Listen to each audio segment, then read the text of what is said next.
I like this one too. It's funny that this one is never late is better. I mean, that in an ideal world. Little advice to myself, huh? Good morning, everyone. Happy Sunday. May the 4th be with you. Oh, yeah. Dude, I completely forgot about that. Headbug, what up? You know, I completely forgot about that, but somehow I saw the Star Wars cup this morning, and I was like, if I'm going to have hot coffee and Kevin might see me drinking it, I was going to do the Star Wars cup just for that reason. But then this is it's a great coincidence. This is a good day. That's right. Great start. Binge watch Star Wars all day. There's so much good Star Wars content on Disney Plus, isn't there, gang? We love it. Do we love Disney Plus? Oh yeah, we love Disney Plus. Okay. Am I laying it on too thick? I can't tell if I'm in the right, if I'm in the Disney satire Plus pocket or not. I can't tell. Call me Disney. Yeah. Your subconscious dweeb knew, says Headbug. Good morning, That's Headbug. A cakes, because we're still in the first 3 minutes. Egg cakes. Ooh, yes. What up? Out playing with the dog. I'm saluting that. I know you're I listening envy in the you. background. That's a salute. Tarar says, this is our Creator Clash 3. That's right. Will come back up later, won't it, Danny? Yeah. We love the Creator Clash around here. Hey, at the rate it's going, what's up, King? At the rate it's going, Kevin, they could use a tag team boxing. Is that a thing? Do they do tag team boxing? They should. They're somewhere in Eastern Europe. They're doing it right now. But here in the States, we don't see it as much. Call us. Well, we'll get to it. I don't know who to tell to call me, but Creator Clash 3, call us. Clout bout round 1. It's coming. If they called us and said they can sign us up for a boxing match, I'll box Kevin in that. I don't even care if he whoops my ass. We'll see. We'll see. I only got the one good arm. You're good. Sign us up. You got the bionic arm though. I don't. Ooh, that's right. Oh, if I was in wrestling, dude, that'd be my finisher. They'd be like, he's got metal plate in his arm, brother. All right. So welcome in, everybody. Nice to see ya. Poland, welcome back. Poland says there will be singing this episode. Can you sing that? What is it called when you sing it without music? Acapella? Can you acapella some of that crappy Blink-182 shit? I like that Acapulco music. Where are you? Oh, okay. I was kidding, kind of. I got a regret right now. I'm feeling this.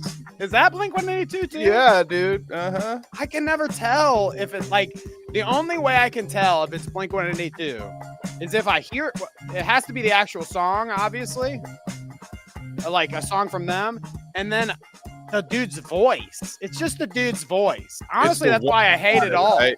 Like you probably wouldn't notice. I can't remember their names, but it's the nasally guy that gets you, isn't it? Yes. Yeah. Mm-hmm. She wants to hear me. I get it. Alanis Morissette. Well, isn't that ironic? I don't know what irony is. Neither does Alanis. So Kevin, what is it? An old man turned 98. He hit the lottery and died the next day. It's like rain on your wedding day.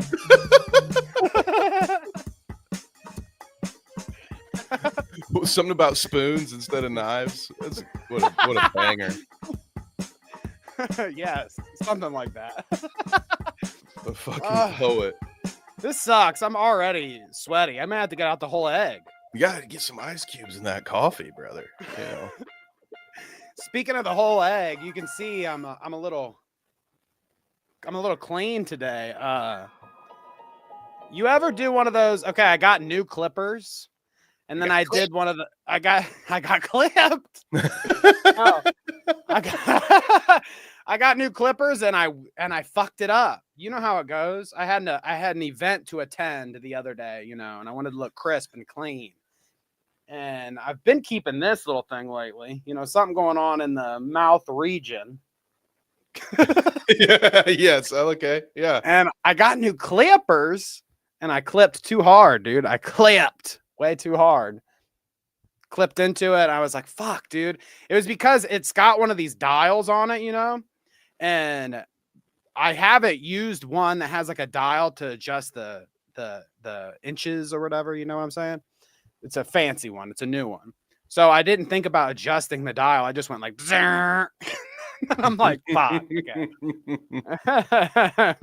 King says it's all right though. He says that shit happens. So thank you. It does. It does. My dad is not an egg. And I remember one time as a young child, my mom got up. It's okay though, guys, because I'm taller than he is. So it all came out in the wash. But so my not bald father was getting up very early to hop on a flight. Very important client meeting. My mom gets up as well, starts shaving his head, forgot to put the guard on. So next thing you know, my dad's showing up to this meeting looking like Lex Luthor.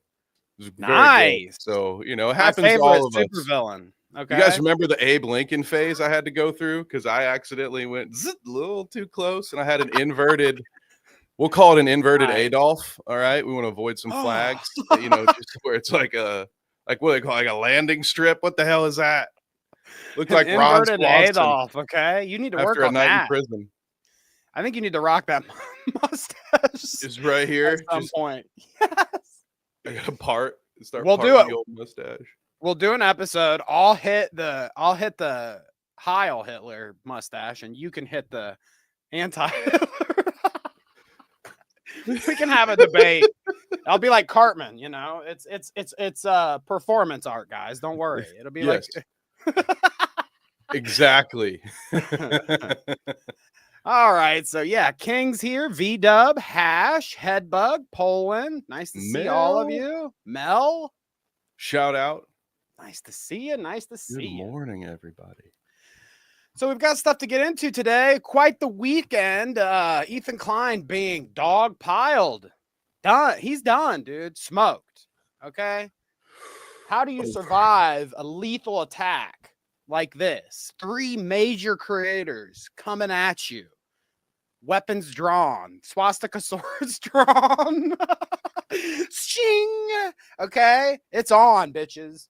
Ethan Klein is under attack, and we'll get to that. But it's going to be a jam-packed fucking episode of that kind of shit, okay? Ian Joma is going to join the episode, as well as Hasan, obviously. Sam Seder, a little of that in there. I mean, I'll just tell you right now before we even get into it. Sam Seder's the GOAT. And that fucking episode, I mean, we're not going to get into the politics of it all, but it was so fun to watch them argue. Yeah. There were a couple of moments throughout the week that I was like, yeah, this is fun. Dude, some people hate it. I love it. I love conversations with 2 people, okay, that can get passionate, heated, mean, maybe a little, aggro. But then once everybody's taking deep breaths by the end, you can be like, that was fun. Okay. Yeah. We had a good conversation there. I like that. So I did have to take it in small doses. I agree with Hash. There were moments where I just had to shut it off. I was like, what are we doing here, man? That's what I'm saying. I had too much. There's too much to absorb this weekend. I had a fucking long weekend. That's for sure. And other shit to do on top of everything. Like, my head's still spinning, I have to admit. And I don't even know what my thoughts, like, my initial thoughts, Content Deputy, I think it's better than the Content Cop. We're going to watch it here in the second half, okay? The whole thing. We'll see if my opinion changes. I don't know. That was just fresh off the rip, I had to watch it real quick, obviously, before we go live and talk about it. But we'll watch it here again, see what me and Kevin think. Can't wait for that. But before we get to all the Ethan Klein and blah, blah, blah, blah, blah nonsense, okay? You guys are all here for it. You know it. I want to show you a story that Kevin actually passed along my desk. A story that, God, I didn't expect to get so invested in. And I think some of our troopers out there are going to be as excited as I was to see this, or maybe excited is the wrong word. It might be the wrong setup there. Okay. I meant I enjoyed it. It's funny. It's funny. It's funny. I'm excited in that way. I'm married. Don't forget. But anyways, I don't know if everyone in the audience has heard of Aubrey Princess, but we're gonna take a trip, okay?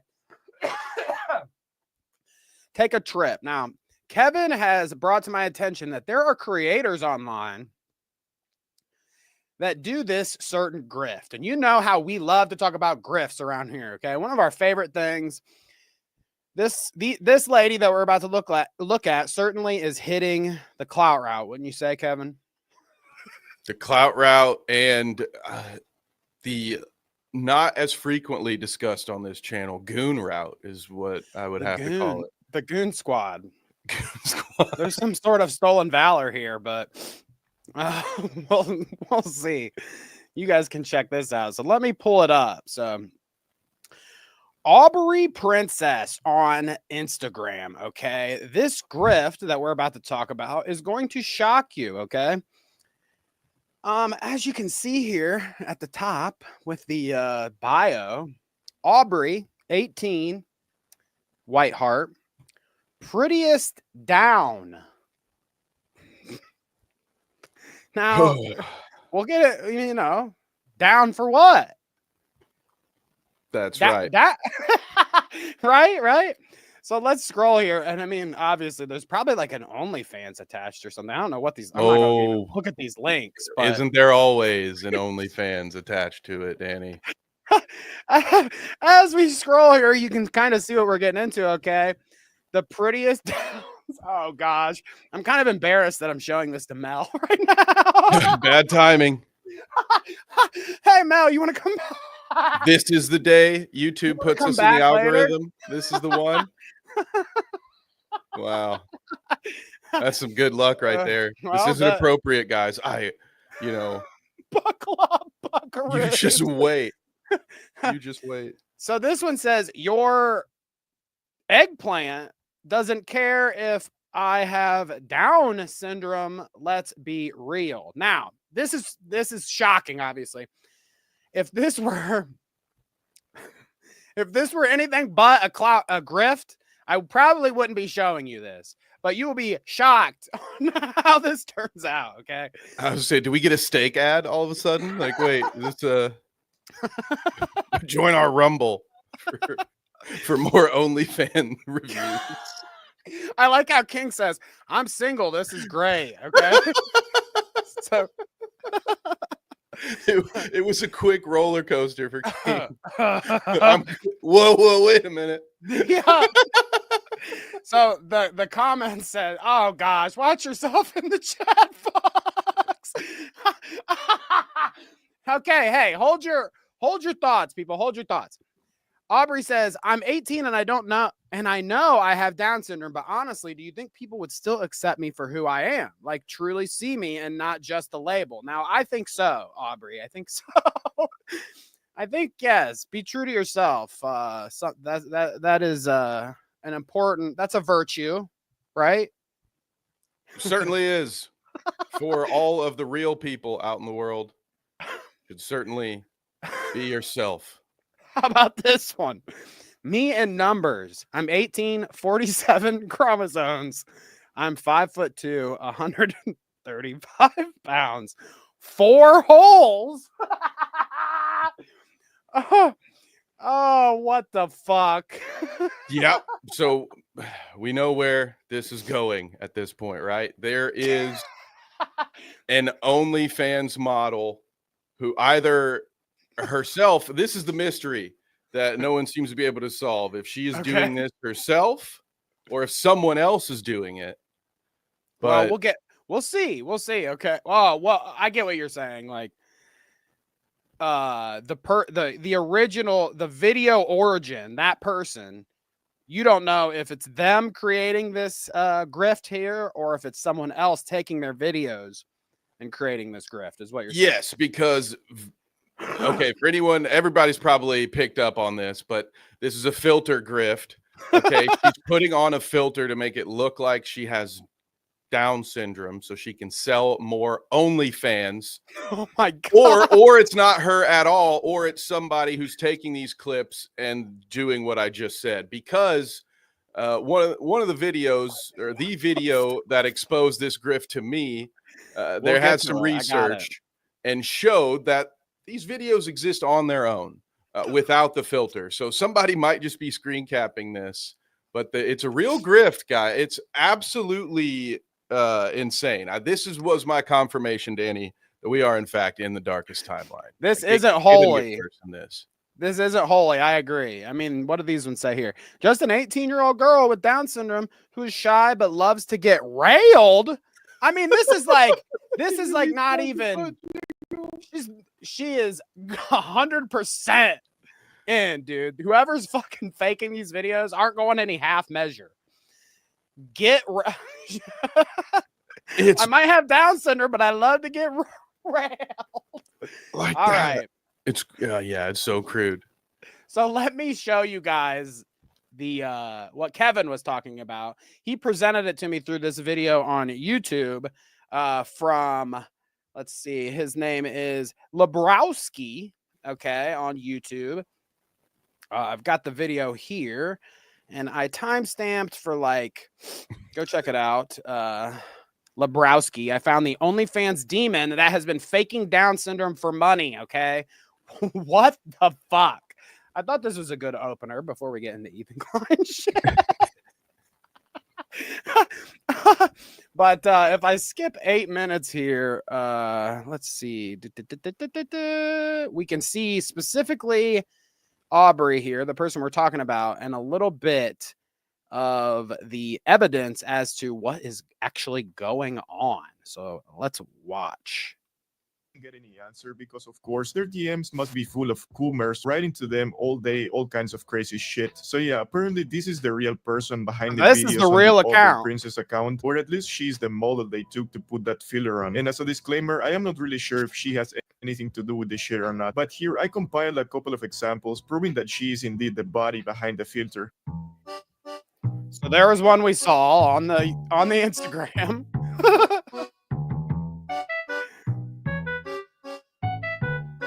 And look, that's the real person that they're putting a filter over. Now, Kevin, like, what is the filter? Dude, that is a great question. What's like how that's not a Snapchat thing, is it? I haven't used well, that's Snapchat. what I'm wondering. Are they like, is it a TikTok filter that is like, that makes them look like that? Which, what do I even say? How do I even talk myself out of this? You know? What is the filter? I mean, it's crass, obviously, but it's like, is there a Down syndrome filter? Like, what the fuck kind of fucked up shit would that be? Oh no. You know? That's so fucked. What an app to have on blast. Yeah, sorry about that. I hate that filter. I mean, I can't decide if it's a good thing that they have that filter because it's like you're being accepting of, or no, it's not. It's very inclusive, obviously. Is it? I think. No, I don't know. Someone tell me how to think about this. I don't think it's good. Please. I don't think it's good. What are Ethan's thoughts? Someone, can we get Hasan in here? Can someone tell me how to feel about Piker's opinion on this? Okay, no, I'll go on the record. I'd say if there's a Down syndrome filter, that's probably not a good thing. That's probably a mean thing, and that's also a thing where some fucking person is either taking this poor. Think about it, how fucked up this is. Somebody's either taking this poor lady's videos and then putting a filter on it and using it for a grift that way, which is fucked. That means somebody's victimizing two people, you know, taking this lady's videos, which aren't theirs, putting a filter on it, and then doing, you know, this grifty shit with it. But imagine if it is this girl and she's doing that herself to double up on the money that she can get. Yeah, someone is like Probably a not super good. villain here with this one. I think this is. Who's our Lex Luthor? We're gonna be watching a documentary about this person in 20 years, and they'll be like, "Well, the first signs were this horrible OnlyFans grift, but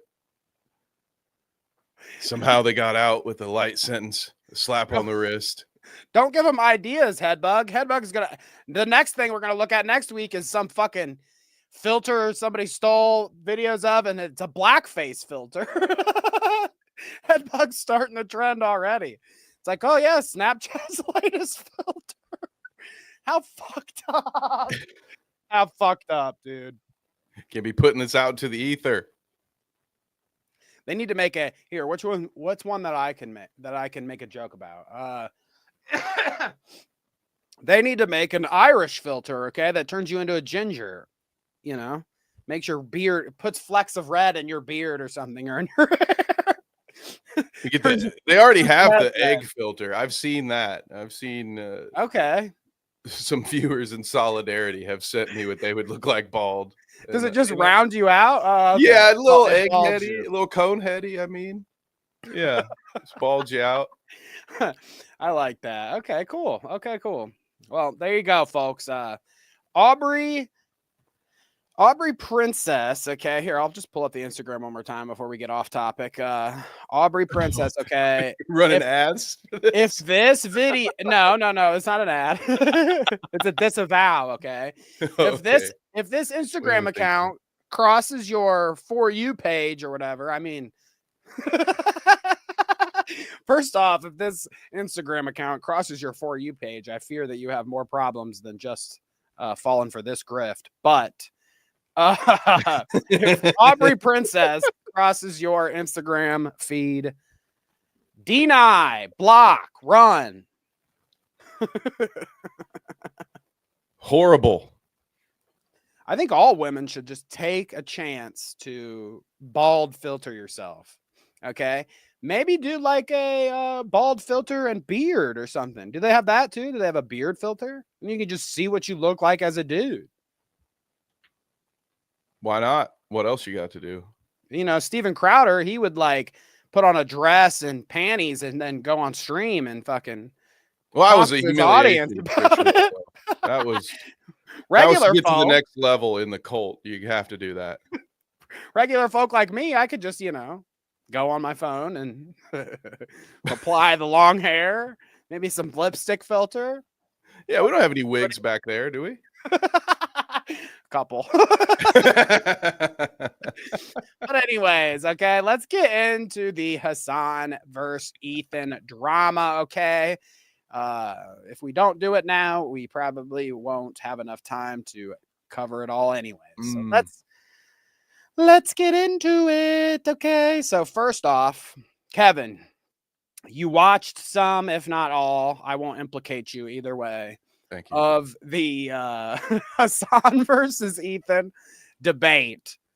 We're gonna look at some clips of some mainly what we're looking at here for this part for the Hasan versus Ethan debate, okay?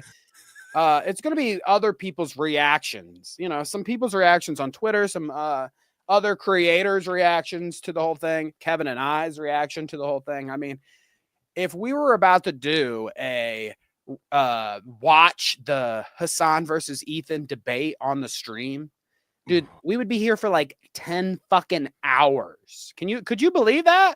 I can't even believe how long that shit was. Literally, I leave my house after work or whatever. I go to a funeral, okay? The entirety of the funeral that I was at, and I went to a buddy's house that I hadn't seen for a long time, enjoyed a little catch up, drive there and back. That's an hour each, there and back. I come back, these motherfuckers are still arguing. Dude, still right? bitching, okay? So we're talking, this is fucking, a react stream to this would be, you might as well take off work for a couple days.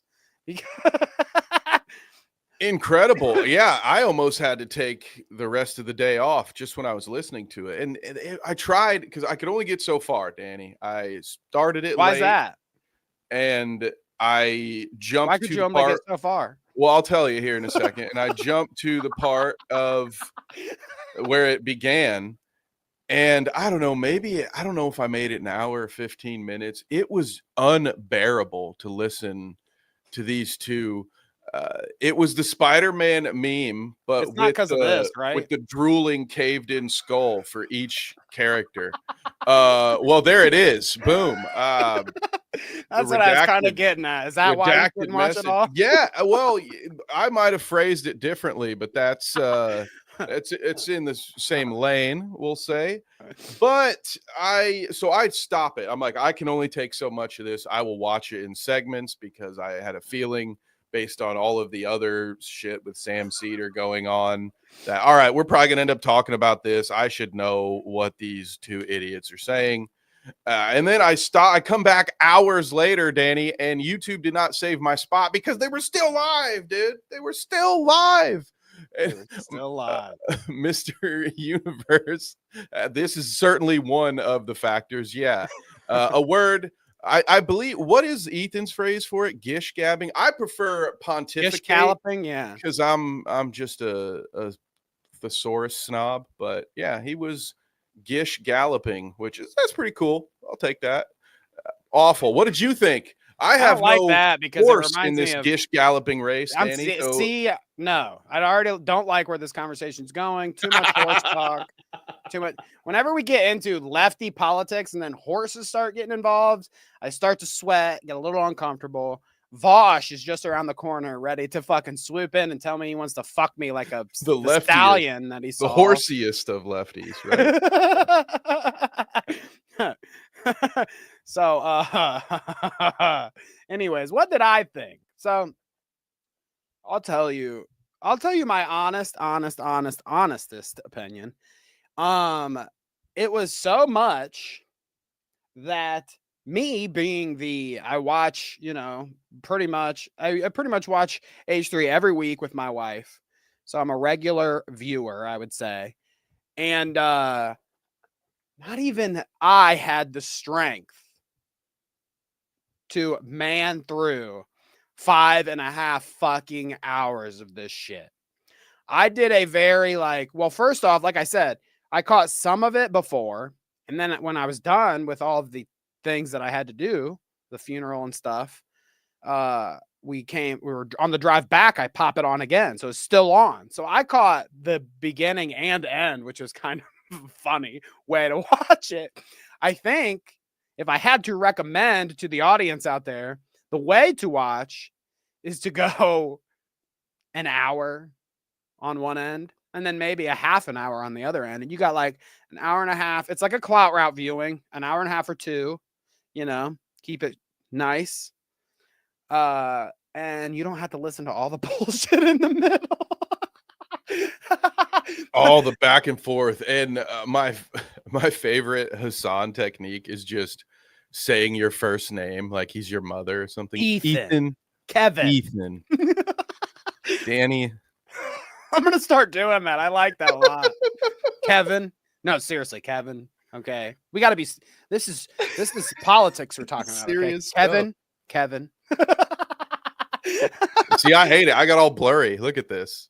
You just put a spell on me. Don't say my full name. Is that what happens? Yeah, this is something like Candyman shit, Bloody Mary shit. Is that what's going on? I'm done. I'm cooked. The council's coming for me now. I have will not say, been given my second syllable yet. One of the more interesting things about the whole debate thing to me was the viewer count, dude. And it's honestly, it was shocking to me. Now, I bring this up because I'm about to say, the debate was so popular that now we've got like fucking Fox News talk. Dems dive into male-targeted podcasts, internet shows with Hasan Piker. The picture perfect man, Gen Z women swoon over pro-terrorism YouTuber on TikTok. So this is just funny to me, but that is the best. That's one of the best headlines I've seen on TV in a while. But not to mention how many people are going to watch it in the aftermath of it all, but concurrent viewers, okay? They were saying on the show, Ethan and on YouTube was at like 100K peak during it. And then Hasan said he had like 120K on Twitch. So we're talking, and I mean, these are different, like, the platforms have different audiences too. You know what I mean? Like, and Twitch does the thing where like Hasan will be streaming to 120K, but then every single one of his orbiters are also streaming the same thing to like 20K each. So, I mean, I think I'm being conservative in these numbers, but like we're talking at least 250K people watching Hasan and Ethan debate live. Like, what do you think about that? 250,000 people watching internet garbage like us every week, Kevin. I mean, doesn't it feel good now? Now I feel like, hey, we're normies out here. We're just like everybody else. Dude, between this and Netflix buying or partnering with the WWE, I've never felt more normal. You know, we're here. Yeah. Look at it, one out of Kevin, us. you're finally being realized, man. We're all carnies. Joke's on you guys. This is our year, okay? But yeah, no, that was one of my biggest takeaways of it all is that. Oh, yeah. And yeah, Idubbbz says reacting. I mean, all in all, if there's 250K, you know, like I said, conservatively, that we're watching it live in some shape or form, there's going to be tons of people that watch it on YouTube in the aftermath, watch it on Twitch, on however you do it there, on the VODs or whatever, see it in clips on Twitter. I mean, there's always that. But all in all, dude, this is going to be like one of this. Would you be surprised if they broke down the numbers eventually and like this debate had more views than half of the actual debates that happen in actual politics in this country? About like the presidential debates? Right. Like take numbers from that. I don't know what it is. Like all in all, I don't know what the numbers are going to be here either.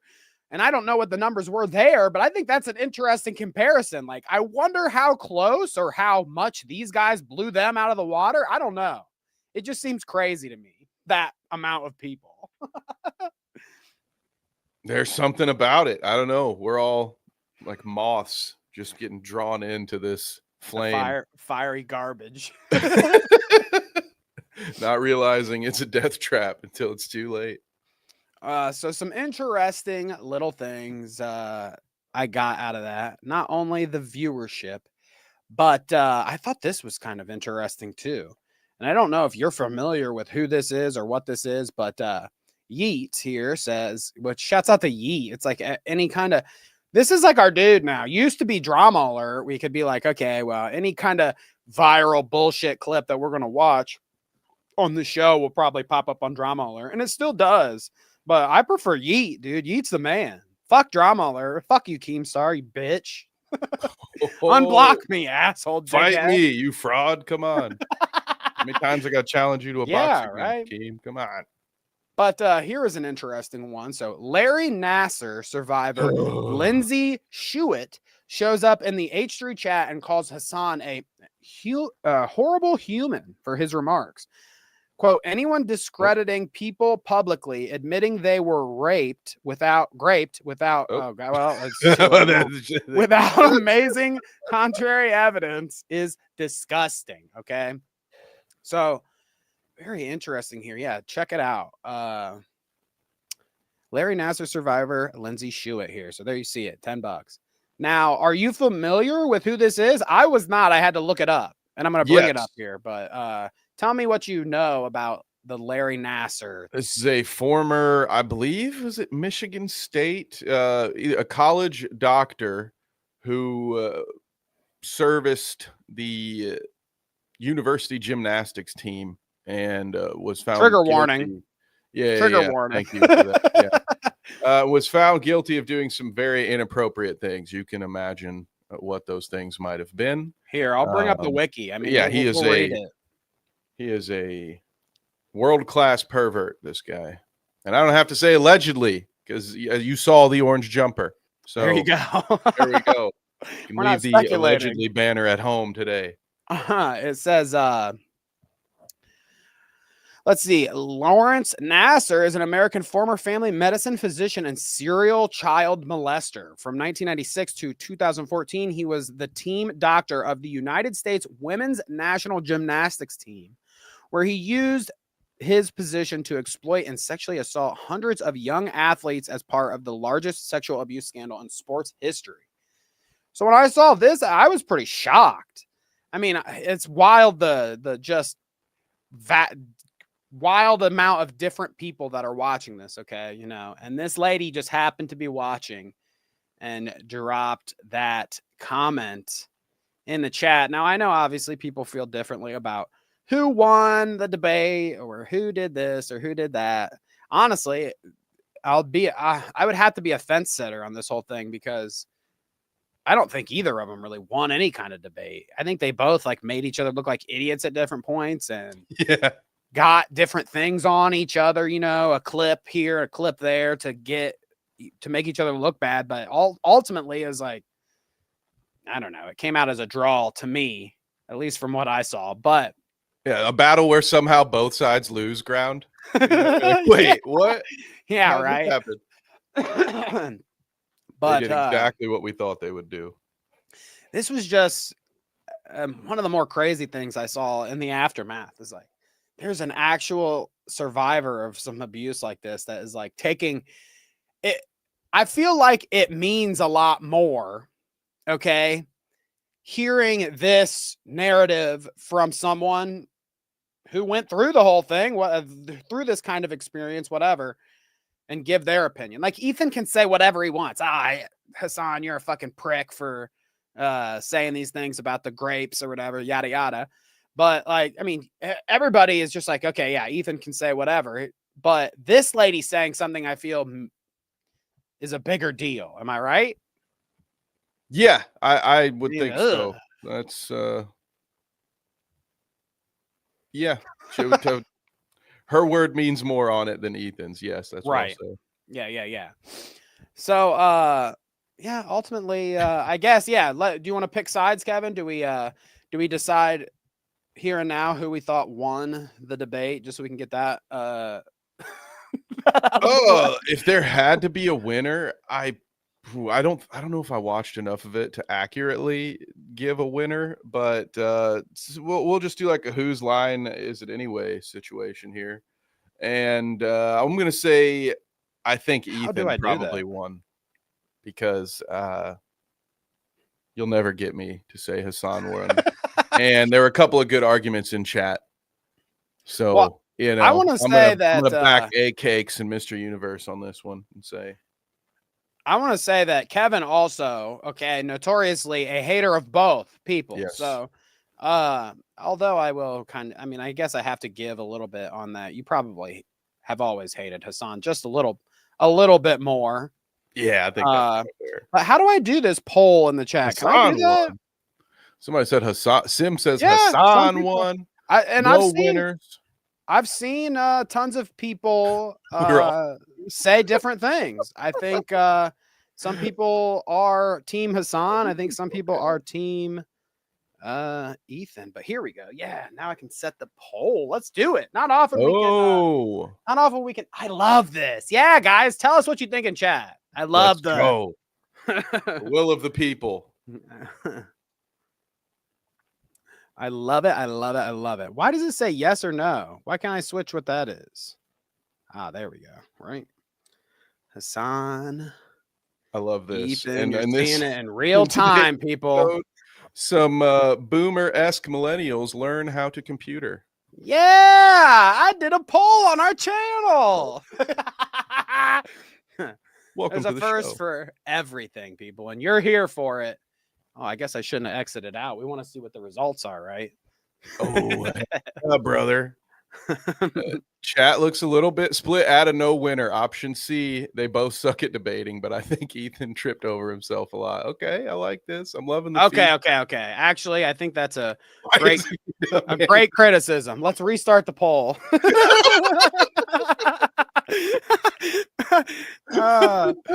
Ethan. Episode 2, how to edit your poll. There we go. No one. which I like the no one option, to be honest, because that's how I feel too. I feel like no one won. I mean, look, ultimately, if you think about it, and they both said this multiple times and argued it during the video, like they're on the same side of politics generally. I mean, for the most part, they are. They differ on this Israel-Palestine issue. And I mean, you saw how that unfolded, but ultimately they're on the same side of politics. So it's like, I don't know if there really could be a winner. Is there a winner there? Like when it's a Republican versus a Democrat, it really is obvious when like who wins with their ideals. You know what I mean? Like there are clear like how everyone reacts to two different stances. But when Hasan and Ethan are like so close practically on their opinion besides this Israel-Palestine issue, it's like it is kind of harder, I feel like, to decide a winner there. Let's see what chat's saying. Well, Mr. Universe seems to agree with my lefty Alex Jones take of Hasan, generally speaking. I think he's, okay. He says Hasan is pretty much the same as what he says he hates. That's at least how I'm interpreting that comment there. No one's surprised by the ratio in Diorio's poll. Let's see here. What was that? I guess I should bring that up. It's like 97-3, apparently. Oh, okay. Yeah. I saw it because it was something overwhelming like that. But I mean, you're polling Diorio's audience. Are we gonna like we're gonna be real here? Like Diorio's audience, he had Ela in his chat dropping donations for God's sake. Like Diorio's audience is going to vote for Ethan, clearly. Let's see what Lizzie says. Pull that up again. Back up. Yep. I mean, Ethan said he wouldn't respect Anne Frank if she had taken up arms against the Nazis. So I think they do differ on politics there. Right. But it's all about this Israel-Palestine issue. I mean, you're correct. You're right. But yeah, that was an interesting whole thing. Their conversation about Anne Frank was like, oh, I missed that part. Damn. They invent these kind of happy I missed that part. They invent these things to argue about. I mean, who would be arguing about like if Anne Frank took up arms, she would be less honorable. I mean, like it's just a weird argument to even have. Yeah. What? It was like if Anne Frank took up arms against the Nazis, she would have been less honorable than doing it the pacifist way and dying ultimately. What a weird argument to have. Those sound like the two guys to be having that debate for sure. That is one of the moments where I'm like, what the fuck? Like, get me out. Someone get me out. Sorry, girl, splashing cold water on your face. She's like, wake up, Danny. This is all a bad dream. And let me know if I mischaracterized it somehow. I mean, I love to hear from chat. So you guys gotta tell me what you think. I like that. But what's Ass Cake say here? He said he would be different. Anne Frank is inspiring because after everything she went through, she was a pacifist. It wouldn't make her bad. It would make her story different. Okay, so that was kind of this is Ethan's argument here, is what Ass Cakes. We can say Ass Cakes at this point. Ass Cakes is saying. So I guess I get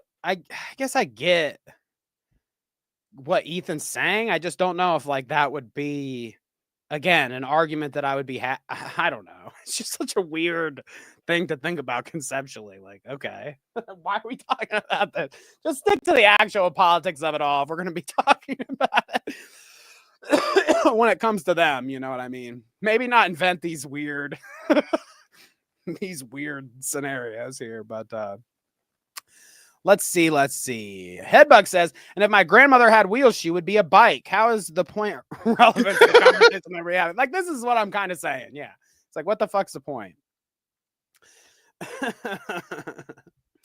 Let's see. Peep the poll. Oh, we have results. Oh, wow. So how do I do this?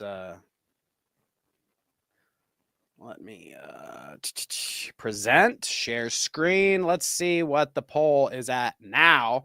It's 15 votes. So, I mean, we're a small crowd here, but the crowd says this is a streamception a little bit. Hasan is winning 50%. It's kind of interesting. I guess if you took it as like, oh yeah, 50%, I guess. There's no way else you can twist it, right? I was going to say like, well, if you Ethan and no one kind of makes up the other 50, but I would say no one. 27% agree with me. But 27% say Ethan. I thought that our audience overwhelmingly would be Ethan, but very interesting. Let's see here. Shows what we know. Go ahead. No, I'm also surprised. Nobody MR says he is an apolitical person going against someone who has a political stream. He thought Sam Seder would agree with his stance, which tells you all you need to know. Yeah, I mean, I watch Sam all the time. So don't get it twisted. Like when I found out that they were going to be talking or whatever, I knew anybody that knows these two people, Sam and Ethan, knew that that was going to be terrible. That was going to be a shit show. Sam wasn't going to agree with Ethan on the whole thing. I already knew that. I watch him all the time. The thing that surprised me about the Sam and Ethan debate was how heated Sam got about the whole. Ethan really fucked up because he brought a clip where he wanted to talk to Sam about the politics contained in the clip, like it was of Hasan saying some shit that he disagreed with. And he wanted to talk about the politics that was contained within the clip, but Sam immediately got aggroed and was like, dude, I don't want to talk about Hasan. Quit showing me clips of Hasan. Quit bringing up Hasan. Okay, let's talk about the politics. And ultimately, like, that felt more like a lose situation than the Hasan Ethan one did.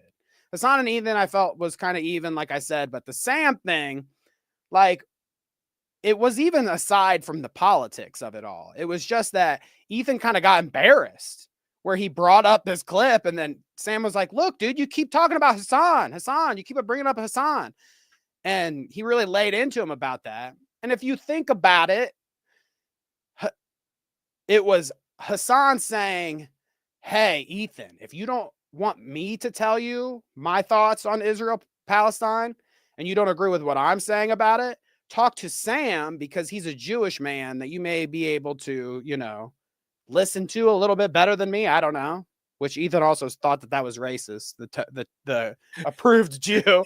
Yeah.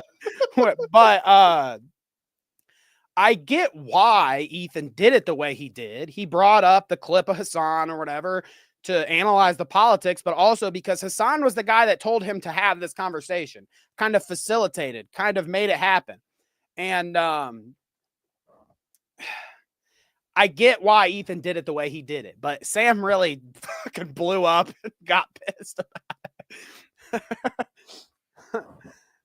it. Let's see. So what are they saying about, don't trash my Sam Seder. Oh boy. This is an interesting fine. one for me. I don't follow any of today's subjects outside of when we're riffing on them in the show. So this one, especially, I feel like the Sam Ethan one was probably a bit of a fever dream for you, Danny, right? Because those are two guys that you kind of crazy. You watch both of them, right? So to see them not be able to communicate, because I did not watch much of that one because I didn't find it to be a very smooth running show. It seemed like they didn't want, like they were there under different pretenses almost. Like they both showed up wanting to have two different conversations. Yeah. I think the only memory I have from the Sam Seder debate was Ethan cutting him off at one point and Sam just saying, I told you I don't want to talk about this, but if you're insisting on asking these questions, can you let me answer them? Or something along those lines. I was like, bro, what are we even doing here? We got Mr. Universe says, no, Sam could barely get out a sentence. Then he talks straight. Then he gets all soft and Okay. So I mean, and I saw a lot of this. I don't know. There are just some things that I can't agree with, but maybe it's because I have too much insight on it. Like I watch Sam all the time. This is just how he communicates. Like if you watch, I mean, I think that the biggest thing that people have seen Sam on recently was that Jubilee thing. And I feel like the editing there and blah, blah, blah made Sam feel a little bit snappier. And they edited a lot of his ums and ers out, I feel like. On his show, he talks like that. Like that's kind of how he that's his just cadence. That's his way of speaking almost. These ums and ers or whatever they're talking about, which you can, I mean, like you can criticize that obviously, but I'm doing it here. See, he's got I know, that was great. But you know, I think it's fair to criticize Sam too. I mean, Ethan clearly thought in his debate with Hasan, he was like, I think Sam came on here and embarrassed himself. And personally, I don't think he embarrassed himself. That's a little much. And I don't think the and narrative bothers me as much as it does some people, but I get it, you know, whatever. I just disagree with it. I don't really think that he embarrassed himself. At the most I'll give is that maybe there wasn't a winner because they barely had a, like, it was a short conversation. It was nothing like the Hasan and Ethan one. Like it was a quicker, they had to kind of move on between points. And a big chunk of it was Sam getting pissed about Ethan bringing up that Hasan shit over and over again. So like the substance of it all kind of was lost. There wasn't a lot there. But interesting. I like to see what everybody thinks. It's Mr. Universe says, but Sam's a good dancer, even danced around being asked what Israel should have done October 8th. Yeah, that was an interesting convo there too. I mean, it's all pretty interesting stuff. That's why I like it. That's why I like it. The best part about the Sam and Ethan convo, I'll say, is that I love to see that. I love to see a passionate, charged conversation. And they're, like I said, again, they're both like on the Democratic side of politics. So like, I feel like the conversation's easier to navigate when an end, because you know you're both kind of on the same side at the end. You can like be respectful and kind of fight through these conversations and then end and be like, okay, you know, thanks for coming on, blah, blah, blah.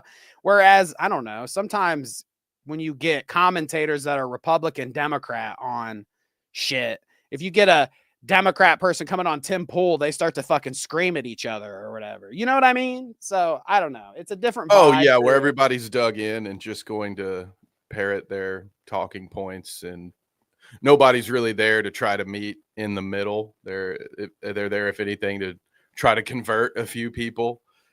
That's fair, you know. I don't know if they got there, because I'll be honest, gang, I don't think I'll be returning to any of these streams after today. I tried to watch last night. I tried to watch like the 2-hour section that I missed of the Hasan and Ethan stream, and I fell asleep sometime. Hey, that's what Sleek said. I loved it. Put me right out. You know, I mean, come on. There's only so much you can listen to these idiots scream at each other anyways. I found it gave me way more anxiety than I needed on it. It's like, dude, it's a Friday afternoon. I'm normally chilling. You know, we're wrapping up the work week. I got these two dudes just screaming in my ears. I got to turn this off, man. I'm not feeling those vibes. And then when I came back to it, they were still live somehow. I lost my place. I was not going back, because at that point it was just like Skip Bayless and Shannon Sharp. That's a sports reference. Some of you will understand that one. Probably not a great time to invoke Shannon Sharp, though. So that's my bad. Yeah, Kevin. Nobody says Sam got mad about that conflation. Yeah, because it was like, I mean, you're correct. Lizzie says, I used to be a huge fan of Ethan and a small fan of Hasan. Now I'm a big fan of Hasan and I hate Ethan. But as a South African, the Mandela and Palestine stuff are kind of personal. And I get that. That makes sense. Tracks. So I wonder if it was if Leftovers was what started the exposure to Hasan, and then over time Switching. bet that happened for some people. I'm sure that did. happened. Yeah, maybe on both sides. I don't know, but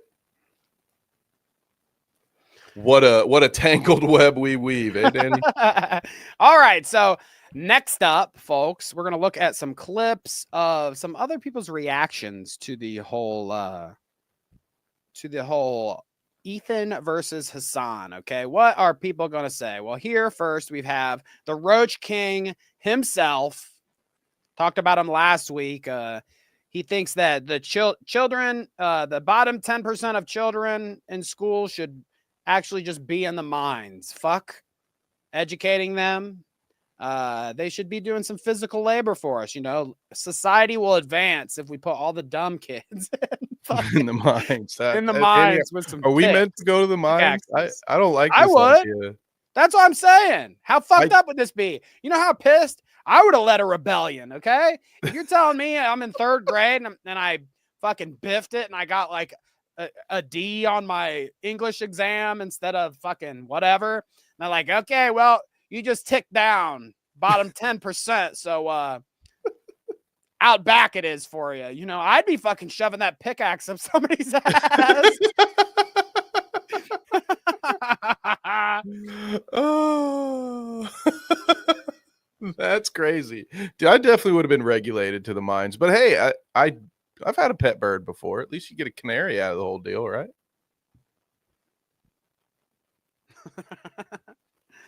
Yeah, I'm sorry. I'm getting distracted by chat a little bit. I love it. I love it. I love the contention. I love the spicy nicey. You guys should always feel comfortable, you know, dropping your opinions in the chat because I love to read them. And I love it when you guys have the conversations about it. And this is really one of those situations, I feel like, where people have all different kinds of opinions. So feel free to throw them out there. Let's hear what Asmongold, his opinion is on the whole thing. Uh-oh, he said Ethan Klein is just not an intelligent person. Oh, out of the gate, dude. I think he rectifies it here, maybe, but let's Got wrecked by the dude who used to have a dead rat alarm clock. Just fucking coming out with both barrels. I do think it's funny. Like, while I don't think Ethan really agrees with the Asmongold's or like the quarterings or the actual justice warrior, these nerds on Twitter, I don't think he actually agrees with any of these people. And I don't think these people would necessarily agree with Ethan most of the time. But because of this Hasan hate thing, there's a lot of like shitty right wingers that are on the same side as Ethan in this, which is also funny to see. People keep lobbying that as like people keep lobbing that as as an argument. Like, look at who is defending you, Ethan. Look at who agrees with you. And I don't necessarily know if if I agree with all that. I think that the quartering, talking about Ethan destroys Hasan or whatever, is more about he hates Hasan than it is about he likes Ethan. I mean, Ethan has done stream after stream talking about pee in your basement and blah, blah, blah. What an unfortunate casualty for Ethan for the quartering to wind up on his side in this ordeal. He just, wow. Maybe I'm feeling some empathy towards Ethan now. This finally did it. The quartering's got your back. Oh, you poor thing. Which, since we have so much to get to today, I don't think we'll do the halftime shout out. But if Kevin, if you need a second, feel free. Here's a good chance. But oh yeah, it's time to go pour a drink, gang. You know my noon rule. No alcohol until noon. I'll be back in a couple minutes. I'm sure I've heard it all before if it's Asmongold's opinion. So I'm not missing much. I'll be right back. There you go. But anyway, since we aren't shouting out the usual group today, the members, I just want to let you know, if you are a member, you will get shouted out on most episodes if we don't have a fucking entire video to watch. But we appreciate you being here nonetheless. If you are a member or a chatter or a lurker or a watch it after the stream's doneer, I don't know what you call that. Anybody here right now listen to the stream, thank you so much. We appreciate you. All the regulars, all the new people, and all the people giving their Thoughtful opinions in chat. We appreciate you. Let me look at this a little bit. What filter did I use? I didn't use the same filter as that Aubrey lady, I promise. Lizzie says, I think once Ethan stops talking about Hasan, the quarter pounders of the internet will move on to other lolcows. Yes, I agree. You are correct on that one, Lizzie. Mr. Universe says, only thing that got me was the CPS. Once they did that, they lost all ground. Yeah. I do not condone the CPS calls and all that. Not very good. Not good shit, okay? But we talked about the CPS calls. I mean, how fucked up is that? And I think that at least, nice to see you, Kanga, in the chat. At least Hasan seemed to have come. I mean, like, it's an obvious conclusion to make, but Hasan did say, you know, I don't like the CPS shit going on. I disavow that.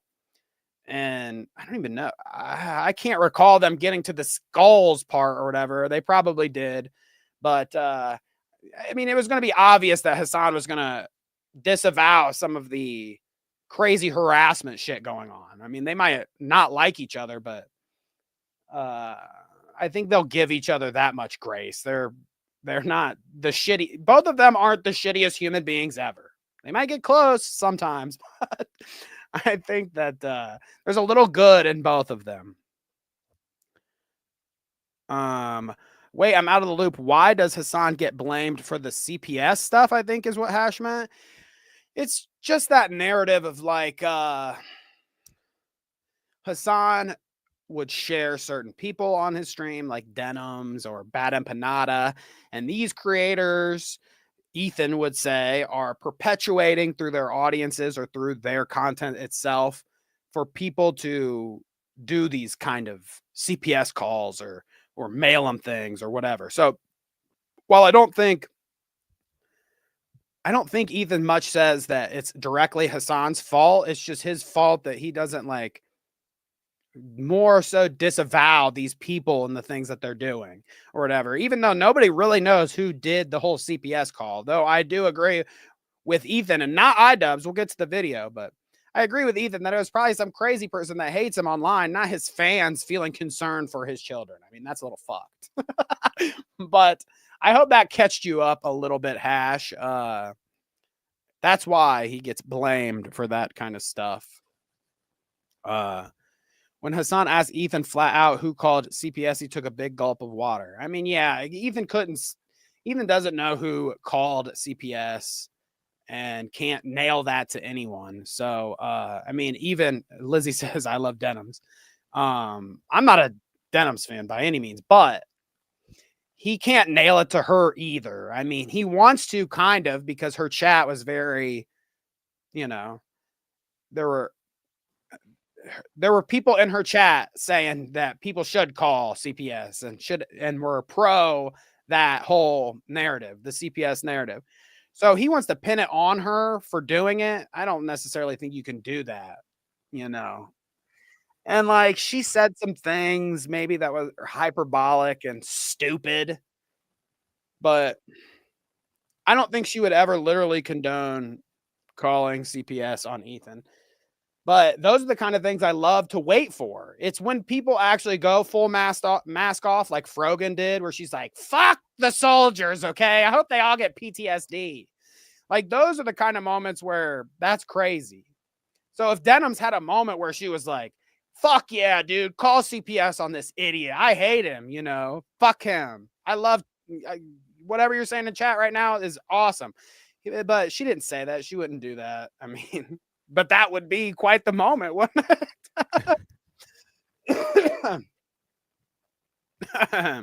But anyways, Kevin, here, I'll leave you. Ooh, I'm ready. The Asmongold clip, okay? While I do my exit stage left. Let's see. The Ethan put some ice in that coffee. I don't have no more coffee. I'm out. I'm already charged enough. Here. Fire it up. Intelligent person at all. Oh, here we go. Great comment. You're kind of a bitch, Dan from H3. I hate to say it. I hope you make over 250K. Union contract lies in a balance. Do not watch Hasan Abi on Twitch. He tricked me into having empathy for people. And so what I've noticed is that almost all of the people that are supporting Hasan on stream, or sorry, on Twitter, are a bunch of mentally ill middle-aged women. That's basically it. That is the majority. That is the vast majority of the support that Hasan has on Twitter. Actual simps. 80% of Twitter, like a cartoon. Like anybody who watched that debate and thought that Hasan didn't look like a moron and didn't look bad, you've been completely ideologically captured. 100%. It made him look awful. When he's sitting there saying, like, all this, oh, yeah, but the rapes, but they didn't have this for the rape. They didn't have that for the rape. What about these other 4 people? Yeah, but then there's still, like, well, I've never seen somebody play more defense for rape in my life. Never in my life.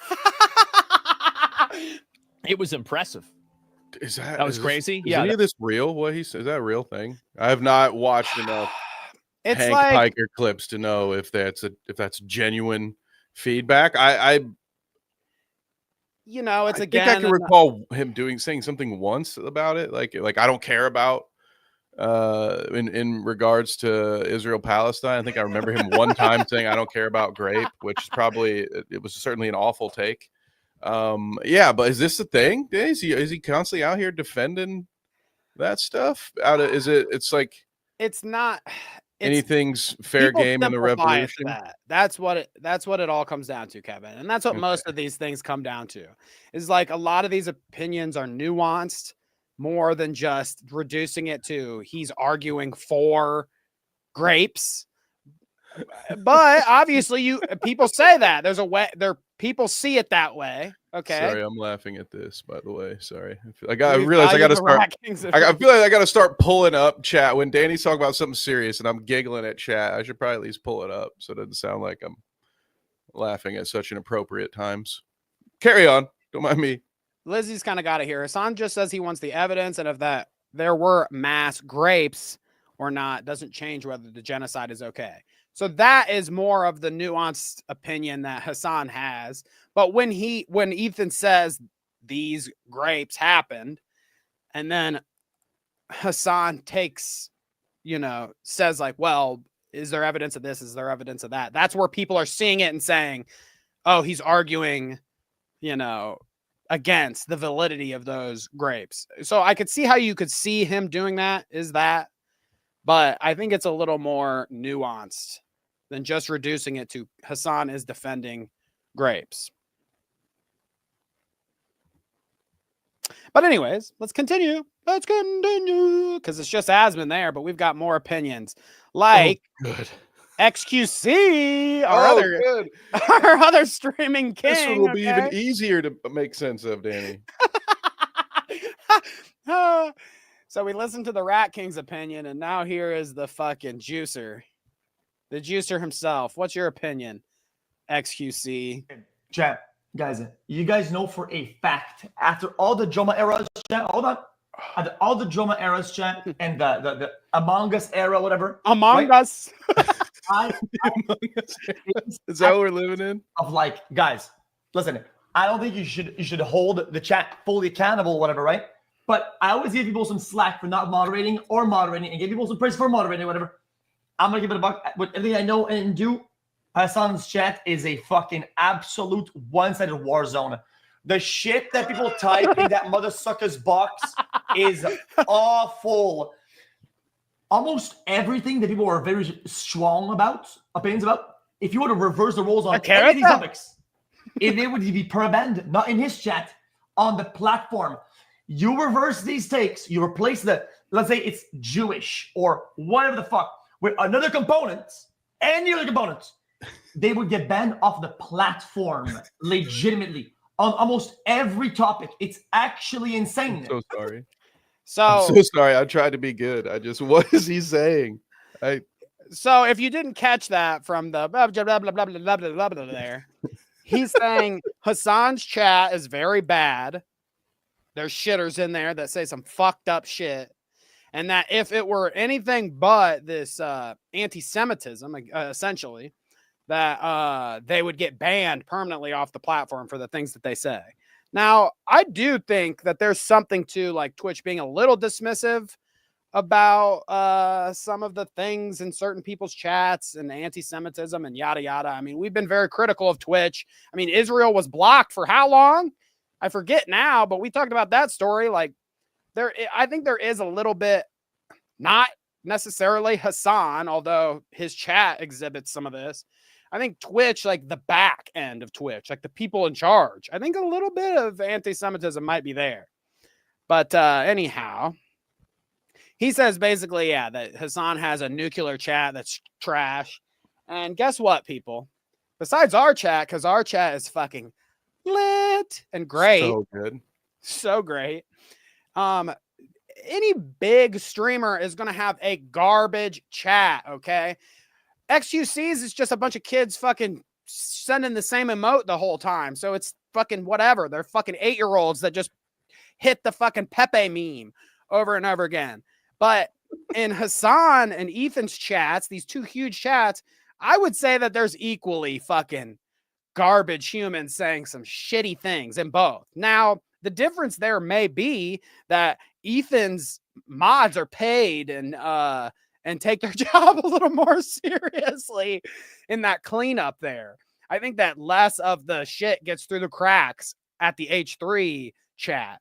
Hasan's chat, I think there's an interesting mod team there too. I mean, I think you can criticize some of that too. I think they could be better at cleaning up their chat. And I think XUC is probably correct. There's probably some fucking nut job things said in that chat that don't get deleted. And, you know, it is what it is, I guess. But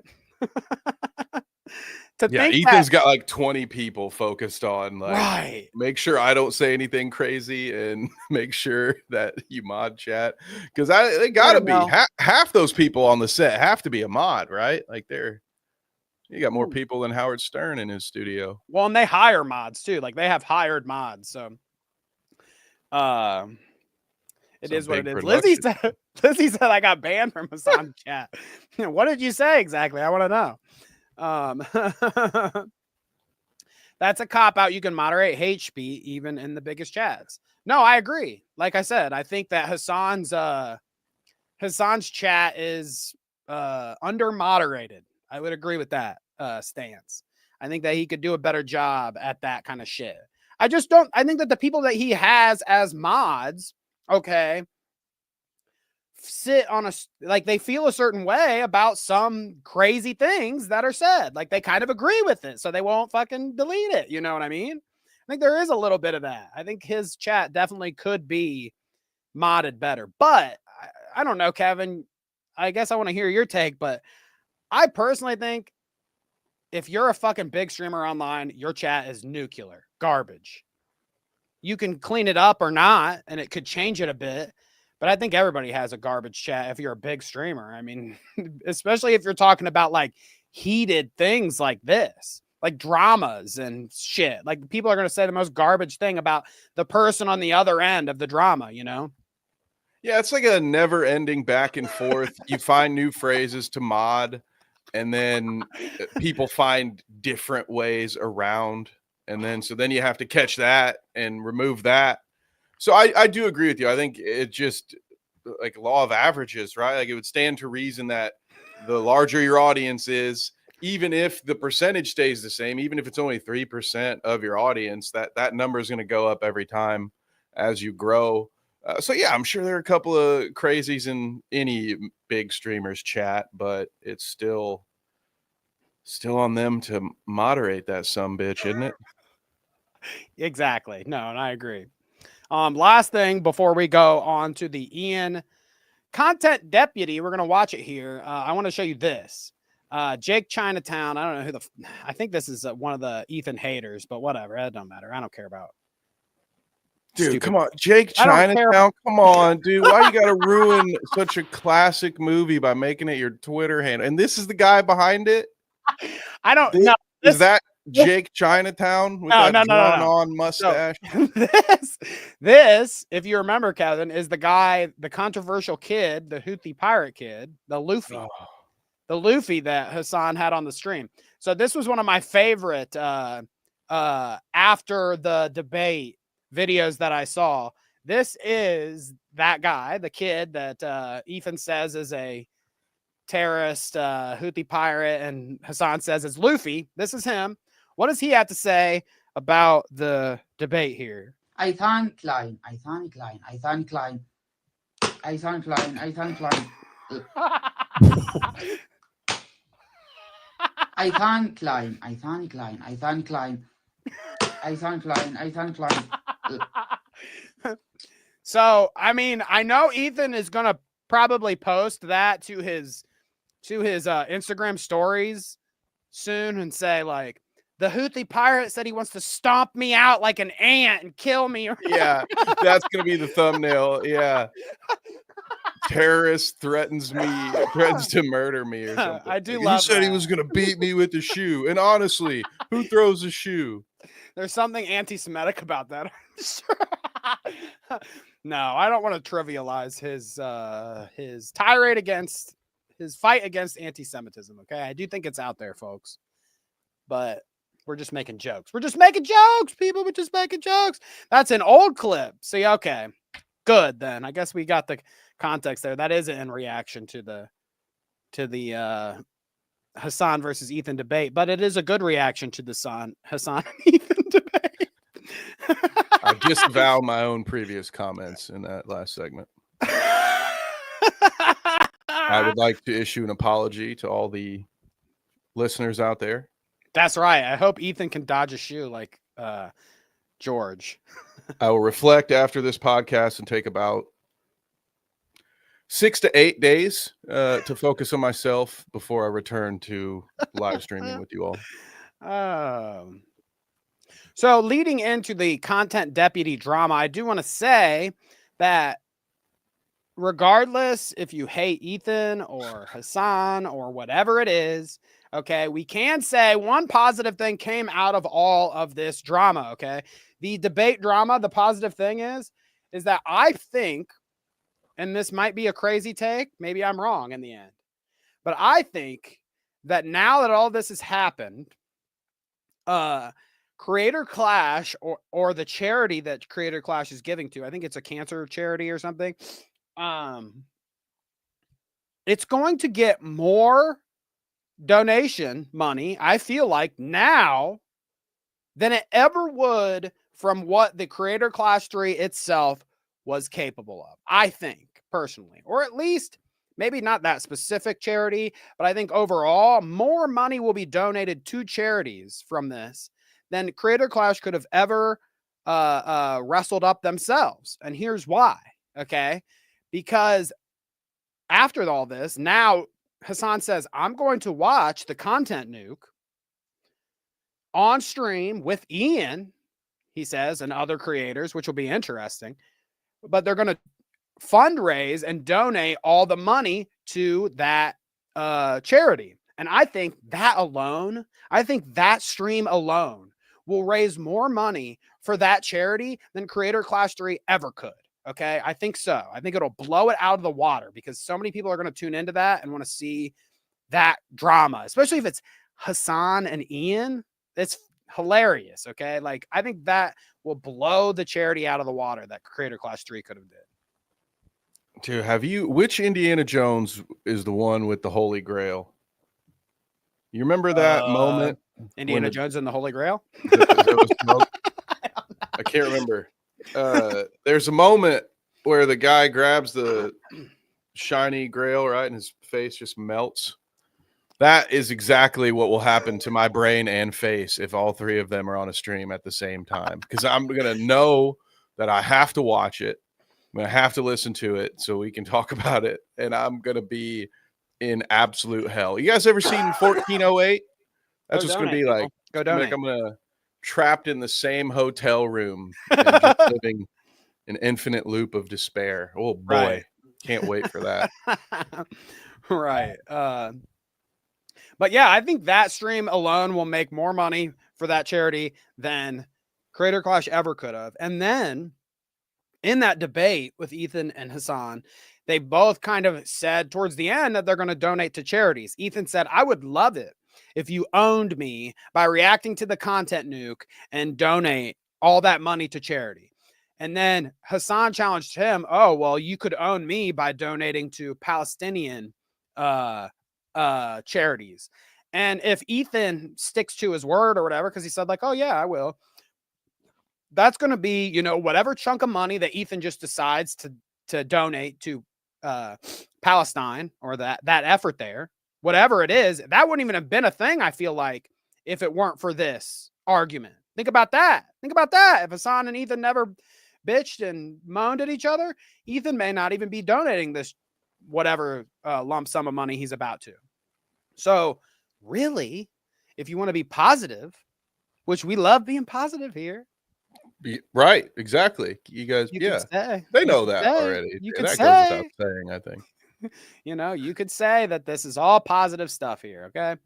But anywho, people, we've got Content Deputy to watch. Are you ready for this, Kevin? Oh, as ready as I'm gonna get. Danny. Oh, yeah. I'm ready. You got me, Kevin. I forgot I'm supposed to start doing that. You got me with that one, because I was like, what the fuck? But no, we're about to watch this whole Content Deputy. Let's do it. I think the beginning here that we're about to see is probably the best part, or the most you'll get the most takeaway from the you know, few first minutes here at the start. But let's watch without further ado. Oh, did he change? You got rid of those Hello, purple everyone. and pink Welcome lights. back to another episode of Content Deputy. He heard now, you. normally in a Content Deputy, I would dance around in my cop outfit in the woods. But this video isn't going to have any of that fanfare. We're just going to get. So already a bummer, I have to say. He's putting less and less effort in each time. Yeah, you know, normally this would come with a 30-second cold open, but I don't have fucking time for that. Come on, people. Okay? Come on. You can't give us what we want, Ian. The only thing I want to see you do is run around in a fucking cop costume, dude. Okay? Put on the suit, monkey, and dance. That last opening went so well, Danny. I think that's why he's like, I just got to let that one marinate for a while. I won't possibly be able to top it. All right, so let's keep going here. Get straight into it. I was hoping that if I made a video about Ethan, he would act like an adult and he would keep the attacks directed at me and Anissa. Unfortunately, I was wrong in thinking that, because Ethan, in a desperate attempt to attack and smear Anissa and I, he started attacking our charity event. I don't know if you. Okay, so what a naive statement from the guy that's later going to say, me and Ethan love to roll around in the shit. He thought that he was going to make a fucking content cop on Ethan and that it wasn't going to blow up like a fucking grenade in a China shop or whatever the fuck you want to say. Are you serious? You thought, I mean, he's going to fucking go wild. Everybody was getting some. You'll get some. You'll get some. You'll get some. Okay? Ethan wasn't going to just fucking stick to Anissa and Idubbbz for this whole bitch fest, especially when his crew is involved with the event in question. Like, I don't know. How stupid would you be as Ian to just expect, well, I'm sure Ethan will keep it clean. What? The most messy guy online. Right? I mean, I just made, yeah. Right. Yeah. I just made this whole video about how messy he is online. I'm sure there's no way this could blow up in my face. Is that not good? Did I say? I like that one. That's a better one, right? We got to make just all new. What are those idioms? Right. Yeah, we need to make them all up from scratch. So here he's about to say Ethan is attacking the charity. So let's listen. This is from the debate. I think it's also funny. I want to note before we go any further. It's been how many weeks since the content cop, and people were like, damn, it's like a week out and we still don't have a content deputy. And Ethan's like, watched the whole thing and shit talked and blah, blah, blah. People were saying, there's not going to be a content deputy this time, blah, blah, blah. And then magically there is one. I think that he was waiting for more ammo, right? Am I right or wrong? Dude was waiting to do a content deputy until he had more stuff to sling, you know? And the Ethan versus Hasan debate was a great just full of stuff that he could sling. You know what I mean? Yeah, that's fair. I can't see him letting this one go. I expect content marshals, content sheriffs, maybe a content constable. Hell, he might even do like a content mountie, just specifically aimed for the Canadians. I don't know. Content Pope is next. Ooh, the content Pope. Okay, I like that. Right. Or he could do a ultimate grape review where like Nicholas Giardia. It was funny. My wife the other day when she heard that bit where like people are saying Ethan now supports a guy that does ultimate grape review or whatever on his channel. She's like, what is the context there? Like, what does that even mean? What is he doing on his channel? And I was like, well, I think it's like whenever he considers whenever a drama happens and he considers that they got graped, he talks about it, and it's called the ultimate grape review. And she's like, oh, that's what it is?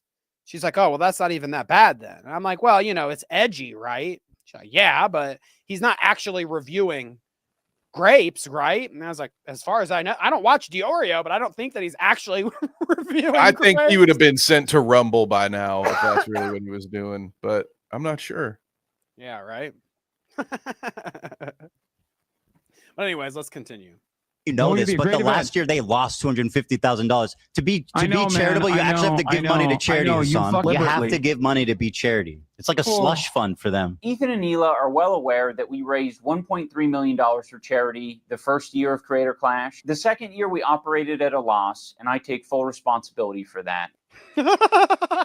That's good. That's a start, isn't it? There's a start. Okay. Good boy. Ended up losing $250K. Wah, wah, wah. God damn. Like, honestly, though, I don't think any of us expected this, like, these recent turn of events where they were actually going to do another one. I couldn't have. After such an epic. The announcement of 3, especially with how light of an announcement it was. Like, it's a weird thing to decide. This last one went really poorly. We've caught a lot of shit for it. So we're going to not only try again, but we're going to put in minimal effort into marketing the third one. It seemed like I don't want to. It seemed like they did reach out to a lot of people and there just wasn't a lot of interest. But that could be bullshit too. Like a lot of streamers like, oh yeah, Idubbbz asked me how much I weigh. Like that could be bullshit. I have no idea. But yeah, this whole thing felt weird. I didn't understand why they went to it. Kevin, Idubbbz actually messaged me and asked me how much I weighed and my height and stuff. And I thought it was weird. I was like, this guy's never even DM'd me before.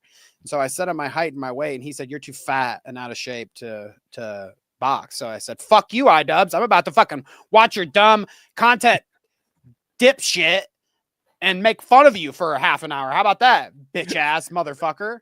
Okay, how dare you? But Chris is right here, and we'll get to some of that. I think he talks about all this, so let's go. We did band together. The community and the fighters involved ended up raising $175,000 for charity. It's been really disheartening to see how often Ethan will attack. $175,000 compared to, what did they say the first donation was? If we go back there, Creator Clash 1 raised 1.3 million. And this one was 187,000. Pretty good for what was it, a 24-hour live stream where he like tased himself and like ice bucket challenged and shit. Yeah, you should just do that every year and donate all that money. Why don't you just do that? I think Idubbbz should just do shrooms on stream and then torture himself for 24 hours and then donate it all to charity. That'd be way more successful, right? Seems to be. I mean, we'd need at least one more of those streams to know for sure, but that's my money is that will raise more money. That would raise more money for charity than Creator Clash 3. Attack Creator Clash through us or attack us through Creator Clash. Ian and Anissa, masters of putting on an event. He's reposting random troll accounts that are very easy to vet. If you click on this profile, it has a bunch of Sam. I hate this fucking bullshit, okay? Who cares? I don't care if it's Yeet or 1147 or Drama Alert or whatever the fuck, okay? the context around clips matters. So if you're eating clips up from people and there's no context involved and that's what you're sharing as your evidence, that's bad. But if somebody, I don't care who it is, if somebody shares a clip that's valid with the evidence there and you watch it and you know all the context and you examine that, it doesn't matter if 1147 said the thing or shared the thing. Do you think that's stupid or is it just me? I mean, like, I don't know if it's fucking literally, if it's Kanye that's fucking sharing me some information, okay, I'll be like, yeah, maybe take that with a grain of salt or whatever. And I guess this guy's saying some fucked up shit, but I don't know. If he says, I need a refund, please stop ignoring my emails under Anissa Joma, her comment, it's like, do I think that he actually is being serious here? No, it's fucking Twitter. But do I think that the point is valid? Might be. Are people getting their refunds that they want? I don't know. Yeah, I mean, I would say if you're like sharing a meme or something, when it comes to Twitter, I don't expect people to vet every Twitter account. Like there's gonna be a bunch of shit probably if you're sharing a shit post or a meme. But I don't know. I wouldn't use Twitter as much of a source for anything, to be honest. So yeah, I think generally speaking, probably just if you're pulling tweets to make an argument, you're probably just starting off in the wrong place anyway, because there's landmines all over out there. You're gonna find a trustworthy, reliable Twitter source that's not got some weird tweets out there too, like especially if it's got, what was that, a profile picture of Barack Obama? Like, yes, that's usually the first, that's like the first red flag. If they don't have their own picture out there, why would you take anything that they're saying without that grain of salt, right? Like how could you be like, oh yeah, look at this person with the Obama photo, they claimed they'd need a refund. Like why are you even like, just exclude that from your argument. If that's the evidence that you have, is some people are tweeting asking for a refund, like remove that from the script, okay? And go back to the drawing board. Exactly. I might be painting myself a certain way because I liked Leanna Taylor's tweet right here that says, yeah, you'd have to be on drugs to do another failed charity event, you dumb bitch. But sorry about that. You weren't meant to see that. But Anissa says, this is during the debate, okay? And Anissa says drugs, which I brought this up because Chris says this. Anissa is a piece of shit. Fuck her. She called Ethan and Hila inbred, ditching the dog whistles. Okay, so she said this during their debate, drugs, to, you know, basically say it looks like Ethan's on drugs, which is a bullshit narrative when you consider he has Tourette's, and that's why he's fucking doing these and jigging in his head and shit. He's how many times do we have to have this goddamn conversation? Okay. So fuck you, Anissa, first off, for that. But I mean, I also don't blame her for being petty, but she's just, she was friends with him. She knows how he fucking does. She knows he does the fucking, okay. So don't try to run with a narrative that it's drugs now, bitch. Like, come on. Why weren't you saying he was on drugs fucking when you were friends with him? Man, Ethan, I think you need to get help. You're on drugs. As a prolific Ethan Klein hater, I would never stoop that low. So I don't, there's just come on. Yeah, we know what's going on with him there. You're going to, all of a sudden his tics that have been well documented, been going on for years now at this point, right? He does live streams multiple times a week. Yes. All of a sudden he's on coke or whatever. Nah, dude, that's fucked up, man. It's been since this Hasan drama that narrative has really ran too, because people that don't know him are starting to see him in clips and they're like, what the fuck is wrong with this guy? Like, I can remember for years, people have always said this, like, oh, if they didn't know him, what's up with his eyebrows? What's up with his head? Why is he doing that? And it's the same thing now. New people are seeing him and they're like, what the fuck is he doing with his hands and his head? What the fuck is this? And they don't know. And when they don't know, and Anissa says drugs, that's when there's just shitters that'll pile on and say, yeah, it's drugs. It's drugs. It's drugs. It could be drugs. I guess I don't know what he puts in his body, you know, but I would have to admit that that's bullshit, a bullshit narrative to push. And then he has Tourette's. It's not drugs. But Maggot says she thinks they're endearing. I do. It's sexy ticks. They're sexy ticks. Anyways, no, but this is Anissa. This is another Anissa tweet, and this I want to go to this. So, it was Chris that had said she said they're inbred. So she says this. Anissa says inbred, which I mean, like, what? We know what you're saying. Like, why do you even do it as this inbred or whatever? Just say the word or whatever. We know what you're saying. We know what you're talking about. You don't have to like play around. Just say it. She come off as the kind of lady that knows how to spell a lot of words to you, Danny? Is that it? This is she thought this is what she thought this was. You're giving more clever points than I am willing to allot to this individual. So we'll be on both sides of the spectrum here. You think she's being clever. I think she can't spell. Should we do a second poll?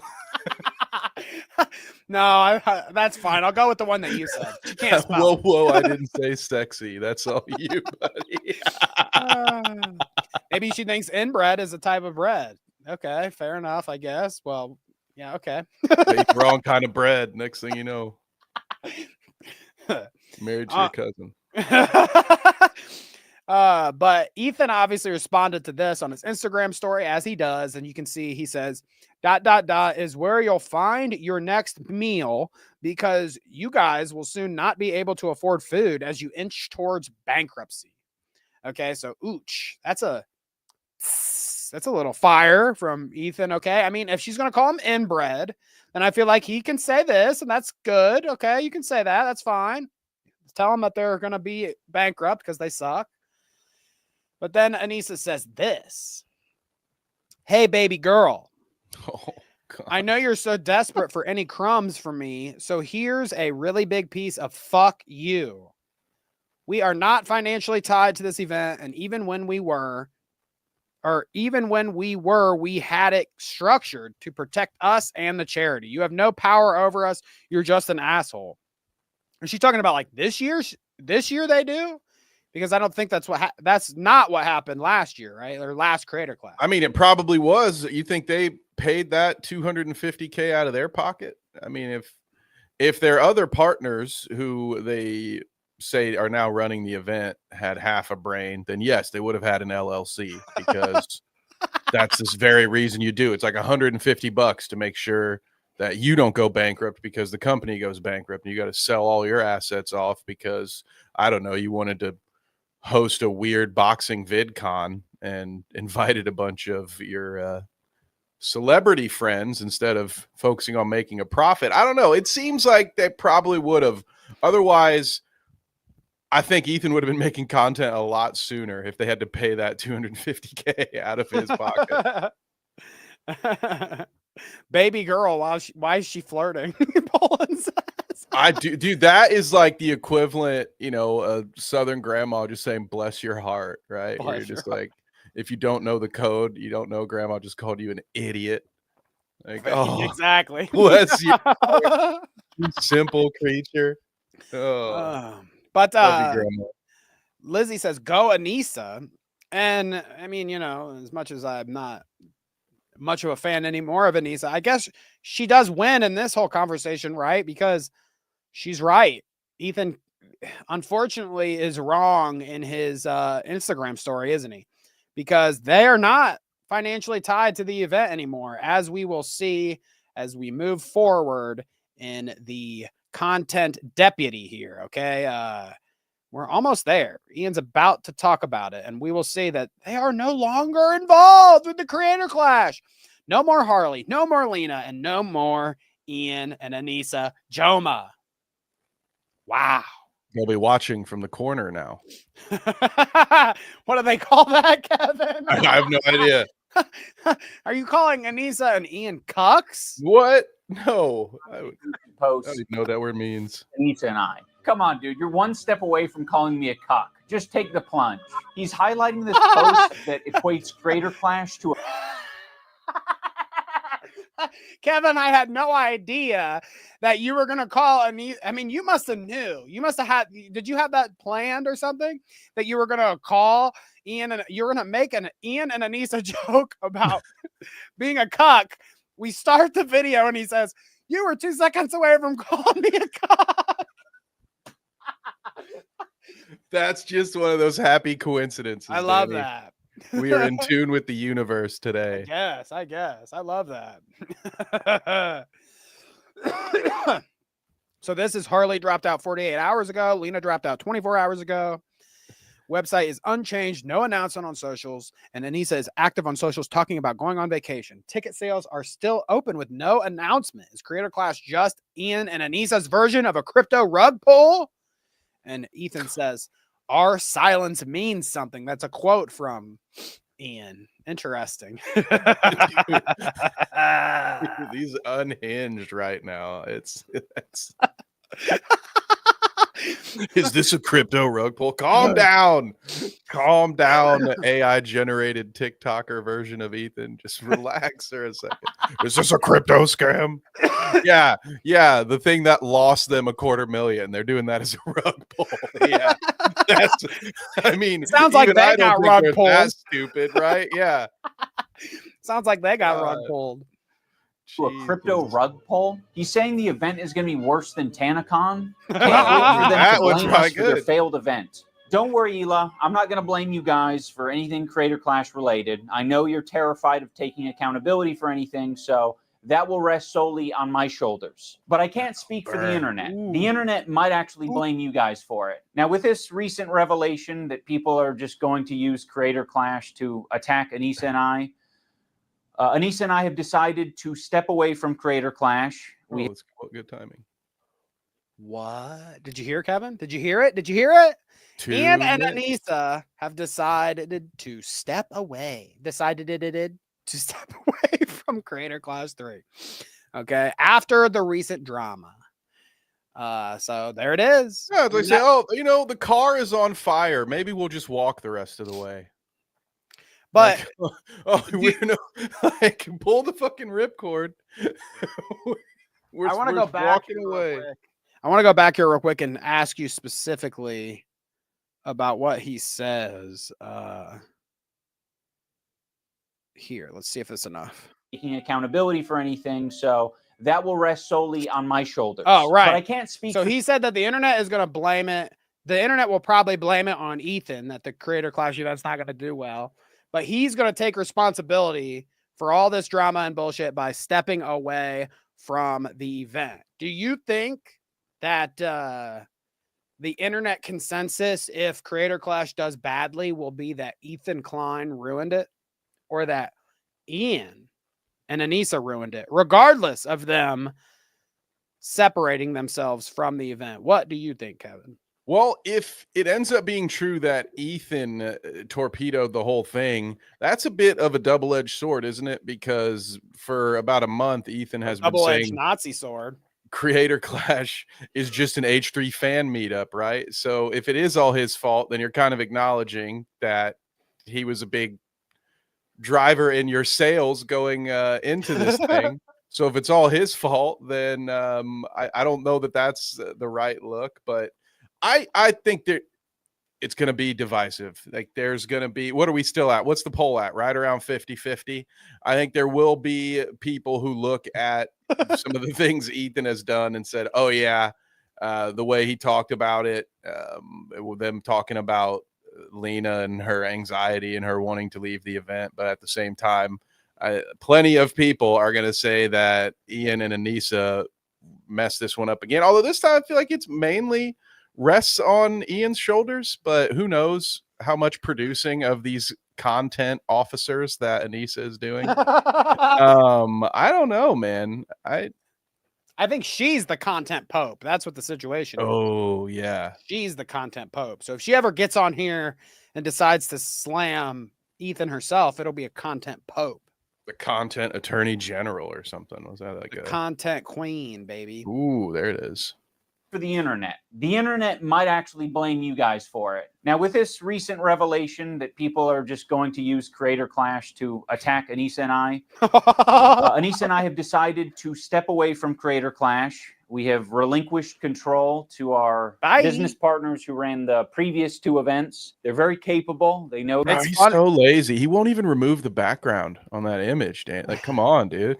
All right. I'm just I was gonna now say, we're gonna start Kevin, you're gonna nitpicking start his getting editing. You're gonna get me criticized. They're gonna look at my video and be like, "Hey, what were you doing there?" No, You don't cover our faces with an. But I do think it's funny here. This is like is a meme that originated from H3. This whole buy dog thing. So I don't know if he's co-opting it as a joke or if naturally that's a meme he uses because he's so entrenched in H3 lore over the years. I love this visual. Maggot says, can you imagine being a third-party viewer watching Anissa film Ian while he runs around like a crackhead for a video? I mean, yeah, dude. There had to have been somebody back in the day that saw him doing that crazy shit. And at least like then he could say like, oh, he's a 20-something doing art, you know. Now he's like a 30 fucking whatever year old man. A literal 34-year-old man. Literally a 40-year-old man. He's literally a 40-year-old man outside running around in his undies. Like that's why he's not doing the bit. He said like, oh, I'm not gonna do the bit because you know, this is a serious video, but it's really because you don't want to be a 34-year-old man running around in your underwear anymore. You're already recording from the overlooks boiler room, wherever the hell you are. Oh, okay. To our business partners who ran the previous two events, they're very capable. They know exactly what they're doing. Capable. They run events on a regular basis. They do events. They're very The event capable. is still happening. Anissa and I just don't have any financial ties. We don't have any ownership. We are, you know, I think just going to be known as the founders of the event. Yeah, I mean, I think it had to come to this eventually. I can't keep my mouth shut. I can't, I mean, I can. I just didn't want to. I want to be frank. I want to be honest. I was very quiet during the second Creator Clash because I was afraid of how that would impact other people. This year, I said, I'm going to do something different. Dude, so he's literally saying that Creator Clash 2, I decided to keep my mouth shut and rise above the drama. When there was a guy that was literally making fun of your wife, that was targeting your wife about her OnlyFans and shit, and shitting on her about that. You don't make a content cop then. When it's a guy directly targeting your wife and making fun of you guys and your wife. You don't make a content cop then. You decide to rise above. But with this one, you could not keep your mouth shut any longer when one of your good friends of multiple 8 years plus decided to say, wow, I don't like it that he's not sticking up for me. Fuck him. Yeah, that's when you decide to get out. He even said, like, the impetus to all this, the start to all of it or whatever, was when Ethan and Hila were saying, fuck you guys for not sticking up for us. So Ethan and Hila said, fuck you. And that triggered him so hard that he had to come out and make a content cop, no matter if he was part of Creator Clash or not. But fucking Froggy Fresh was saying some fucked up shit about his wife. He don't give a shit about that. That's nothing. We'll ignore that. You see my criticism here? Absolutely. And first of all, he should have just leaned into it. That would have sold way more tickets. I've been saying that since the day it happened. He should have just learned how to take a joke, ran with it, done some of his own shit talking, and used it to promote that event. But again, we're talking about a guy who took 32 years to learn empathy, Danny. So apparently self-control is still eluding him, because he even said, well, I could shut my mouth, but I don't want to. So, I mean, geez, if it takes you 3 decades to learn empathy, can you imagine how long it's going to take to learn discipline? Jesus Christ. No wonder he couldn't box, you know? Need a little internal fortitude to do that. Oh, Kevin with the left and right. Going to fight back if someone's trying to attack me. So that's what I did. And now I've realized, like, I can't really have my cake and eat it too. It's either you're going to talk shit like a foul beast on the internet, or you're going to have a charity event. You know, it really can't be both. I'm very proud of the event. Yeah, and he chose to be the foul beast, right? Just think about, like, that's what he just said. I can either run charity or I can just be a degenerate online. And one of those is significantly easier than the other. And Who gives a fuck about growing as a human? I'm going back to the pig pen, baby. I mean, Get you me got in him the on that slop. one. What a way to you edited this video. This isn't even a live stream. Like, you say what you want about Ethan, but he's reacting to this shit live and kind of sticking his foot in his mouth on it. You edited, you and your wife both QA'd this shit, and you still put it out there, dude. You're wild. Dude. You said it better than I could have. That we made with Creator Clash. Jesus. It's still happening, June 28th. I'm just not going to be involved in it. Please, for the love of God, support this event. You know, I feel like in some ways I'm like cutting off an arm so that I could escape the bear trap, and so I can fight. Well, that's a bad analogy. You guys, again, this made the final cut. He cut off. Just think of another one. He cut off his arm so that he could valiantly, one-armedly raise his Nazi sword and fight against the oppressors like Ethan Klein. I can appreciate that. He cut off his nose to spite his face, I think is the. Oh, that's the one he was looking for. That's an old school one. I'm not really sure what it means. To be honest, I just hear people say it a lot. Whenever 40 years ago. Whenever I hear that, I just think and I don't know why, I guess because he has no nose. But whenever I hear that phrase, I think of what's his name from Fallout, Walton. I think of Goggins. His nose is cut off to spite his face. Or whatever. I like that one. And at a different point in the video, he'll say, "Why did I do this boxing shit for 4 years?" So he's not even consistent with that, where it's like, are you cutting off your arm, or was this a stupid waste of time? So your arm is an albatross now that you must remove to get out of a bear trap so you can what again? I don't even know, dude. Just keep them coming, bud. Keep the content constables coming. Content cops. Told all the fighters, and it seems like most people understand that this is the best move. If the previous content cop was entertaining to you, or this video is entertaining, or you like, I still think call BetterHelp.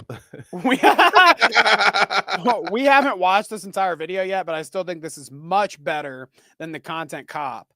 And I think that dude, sound off in chat if you liked the content cop. I really want to know. I want to know who liked the content cop. Like, I personally thought, I said it then and I'll say it again, that is the worst content cop he's ever made. It lacked all the things that made all the other content cops entertaining, and it just became his personal fart. You know, I hated it. I thought it was garbage. I thought all of the content cop things were removed besides fucking Otis McDonald, basically. So I think it sucked, but you let me know what you think.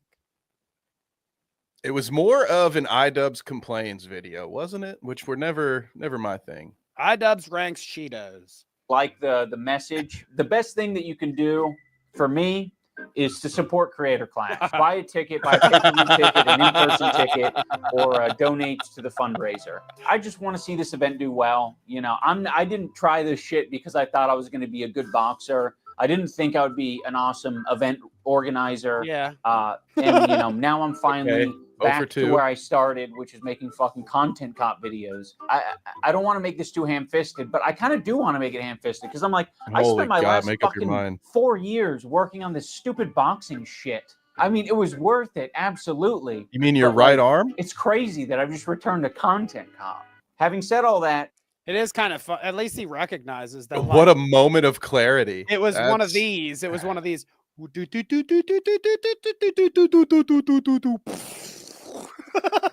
Yeah, it's like he rise and fall. Now we're back to square one. Close to the sun that is self-awareness, and it melted his wings, and he came crashing back to Earth.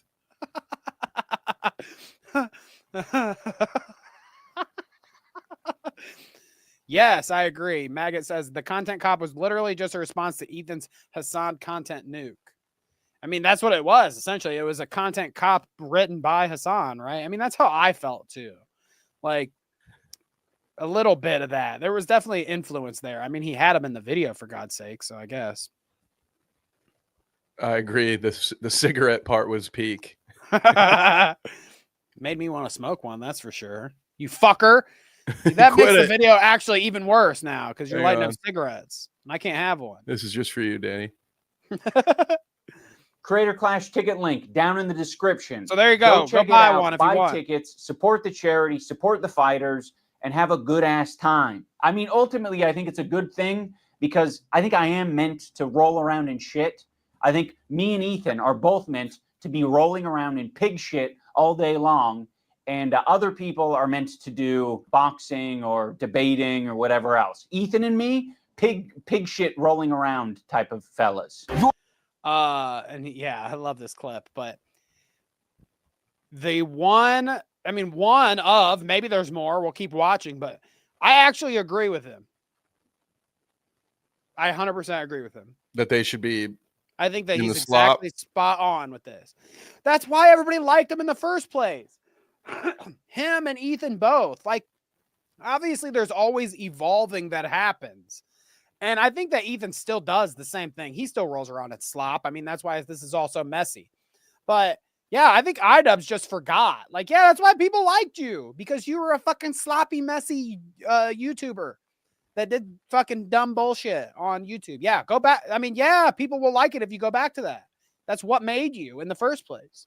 I think he's meant to roll around the slop too. I agree. Who'd have thought that the content that got me 8 million subscribers is what people wanted to see from me? I for one, am shocked. I don't know. That might be a based Frogan moment, maybe. I don't know. But Maggot says he needs to go back to saying the N-word again. There we go. We're looking for the line. We'll find it eventually. Yeah. Underestimate my strength. I've got coach's strength. The will of the Lord. I mean Yahweh. Yahweh. I think the worst criticisms I labeled it. He just reenacted how the content cop happened. I thought that was a preview for Alien Earth. I was like, wow, that's good for Hulu. That's good. Is that he's a bad boss, a tyrant of a boss. I just implied that he was being taken advantage of by people either in his community or outside of his community, and I called him a bitch-made coward. That was like the summary of personal insults labeled at Ethan. Before Ethan even knew what my video was about, he was already framing me as anti-Semitic. But he's like, no, actually, Ethan, the fucking Jew bag. Fuck this Jew bag Zionist baby killer, guys, right? I don't know if that's what the video is. I'm gonna. I mean, is this not what we're talking about? I love Dan, man. I can tell why his eyes are always so droopy. You can tell he just never sleeps because every time he does, he's just having nightmares of Ethan going on some uncontrollable rant and the button is broken and he's just fucking like Dan is the embodiment of what I feel like stress looks like. You know, like he is just.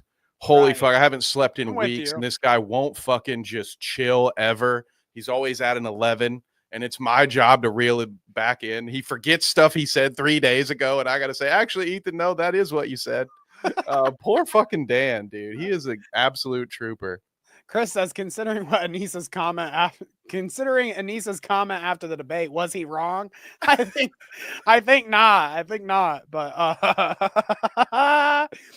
my whole thing about it was like he just got done saying that him and Ethan are meant to roll around the shit, that they're messy bitches. So like that's what this is. That's what this is. He said it himself. He hasn't even watched the video yet. He's already painting me as an anti-Semite. Well, he's fucking it's messy Ethan Klein. Yeah. He told fucking Ben Shapiro he should be the first one gassed or whatever. Okay. Like who are we talking about? Yeah, I'm not surprised. There's a reason they invested 20 grand in that fucking button. He would be on Rumble. I know I've made that joke a lot today, but Ethan would literally be on Kick or Rumble at this point if it weren't for the button, just because of the couple of times where he's gone a little too far, a little too fast, dude. I like this. If I were Ethan, I'd say everyone is anti-Semitic too. I say that now, and I'm not even sure. Executive producer Poland Spring, people. Impenetrable I shield. fucking hate Jews too, guys. Let's get after it. Israelis have no right to defend themselves. Actually, all Israelis are settlers. Actually, what is he going to give me a history lesson now? Is he a historian? Yeah, he just discovered empathy, by the way, and only extends to the point where you're actually talking about Jewish people or Israelis. Then empathy stops, and they should all be murdered. Bro's actually out there like Timothy McVeigh. He's running. Poland says, "What button?"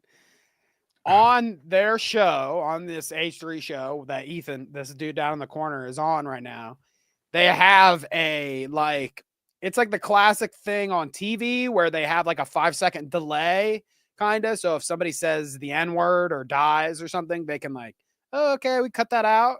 Essentially, that's what their button does. So like if he says something fucked up, they hit the button and it cuts some of their stream out so that people can't hear the fucked up shit he said. That's what the button is that they're referring to. The button. Like and subscribe to the closest fucking kindergarten to blow it up. There's a Jew. I heard there's a Jewish. That's not what Timothy McVeigh did. Classic mixed up. Ted Kaczynski, like, Tim alone, McVeigh. Little Jew boy alone. Like Ethan under a year ago was saying he doesn't use anti-Semitism in that way. He's not a guy to call anything and everything anti-Semitic. You know, in my whole life, I've never screamed foul on anti-Semitism. I literally have been getting this shit since the second I stepped foot on the internet. And I have never fucking ever done this. Okay. So the people online, they're saying, oh, Ethan's making himself a victim or Ethan's making everything about anti-Semitism. I've done this once in my life right now. But he's like, no, actually, Ethan, the fucking Jew bag. Fuck this Jew bag Zionist baby killer, guys, right?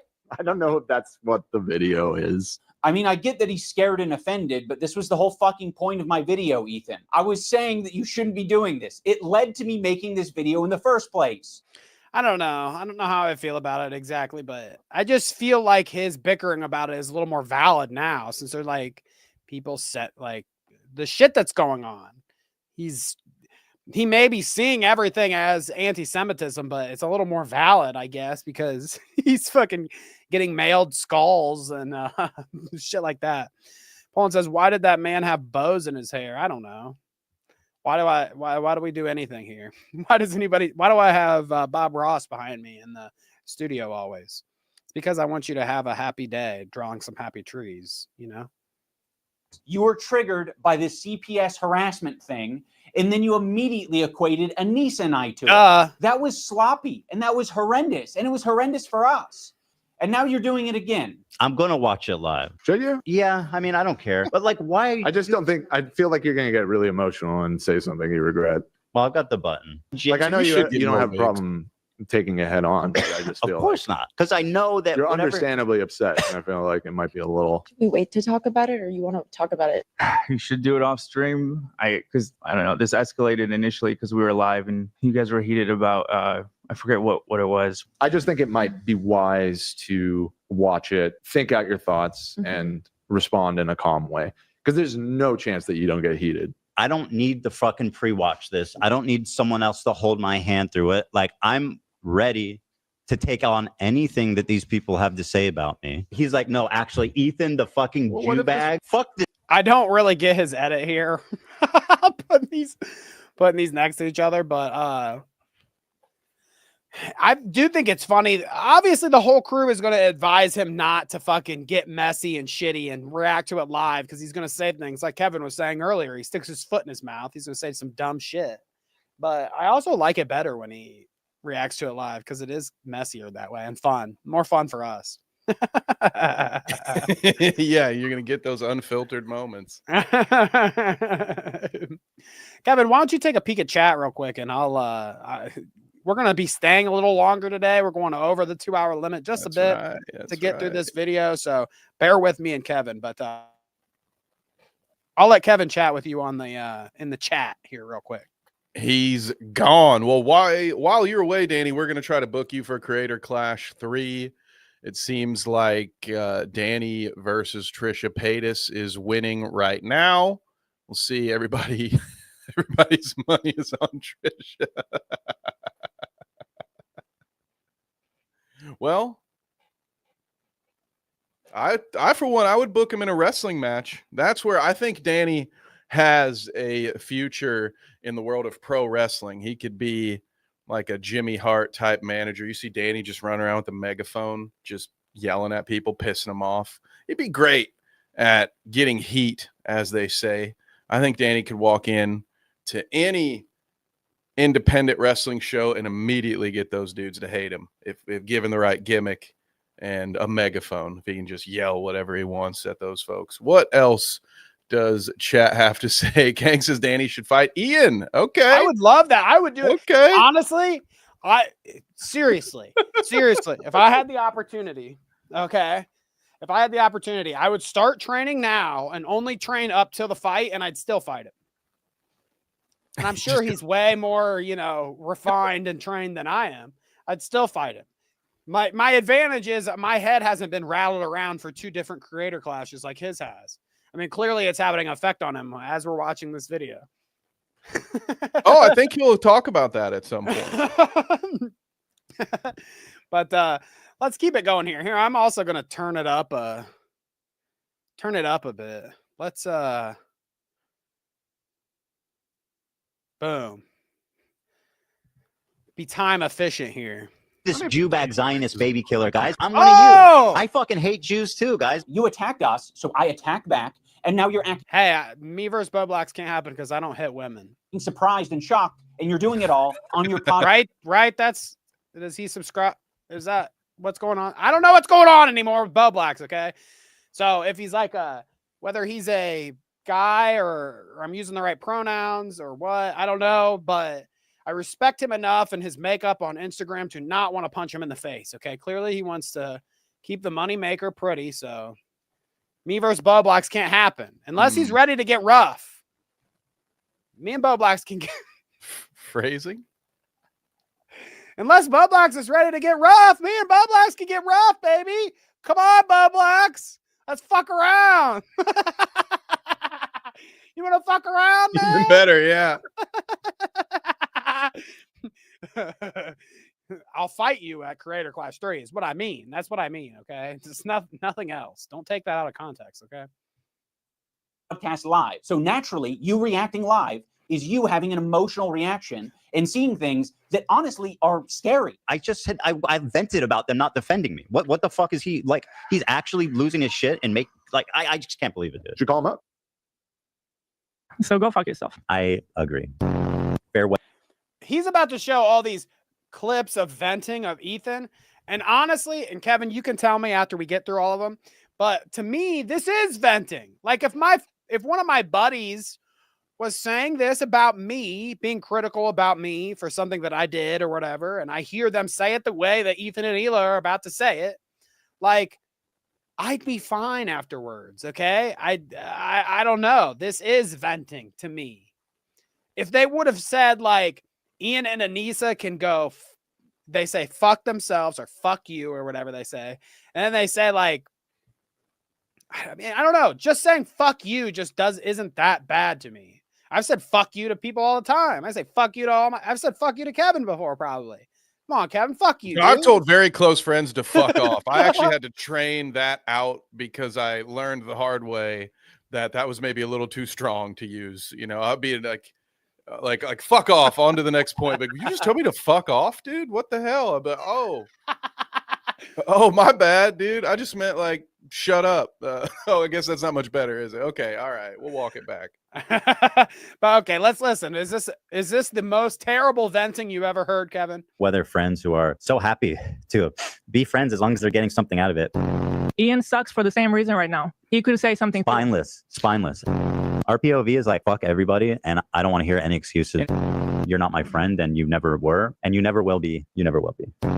What's very insane about this content is I was thinking about the last bit there. I guess to give him some grace or whatever, to give Idubbbz some points here on the scoreboard. The last bit, yeah, to give him some actual charity here for once. No, the last bit's a little fucked up. Whatever that last bit was about the friend thing, I don't know. so happy to be friends as long as they're getting something out of it. Ian sucks for the same reason right now. He could say something spineless. How many waters she Our got? POV is like, fuck everybody, and I don't want to hear any excuses. You're not my friend, and you never were, and you never will be. You never will be.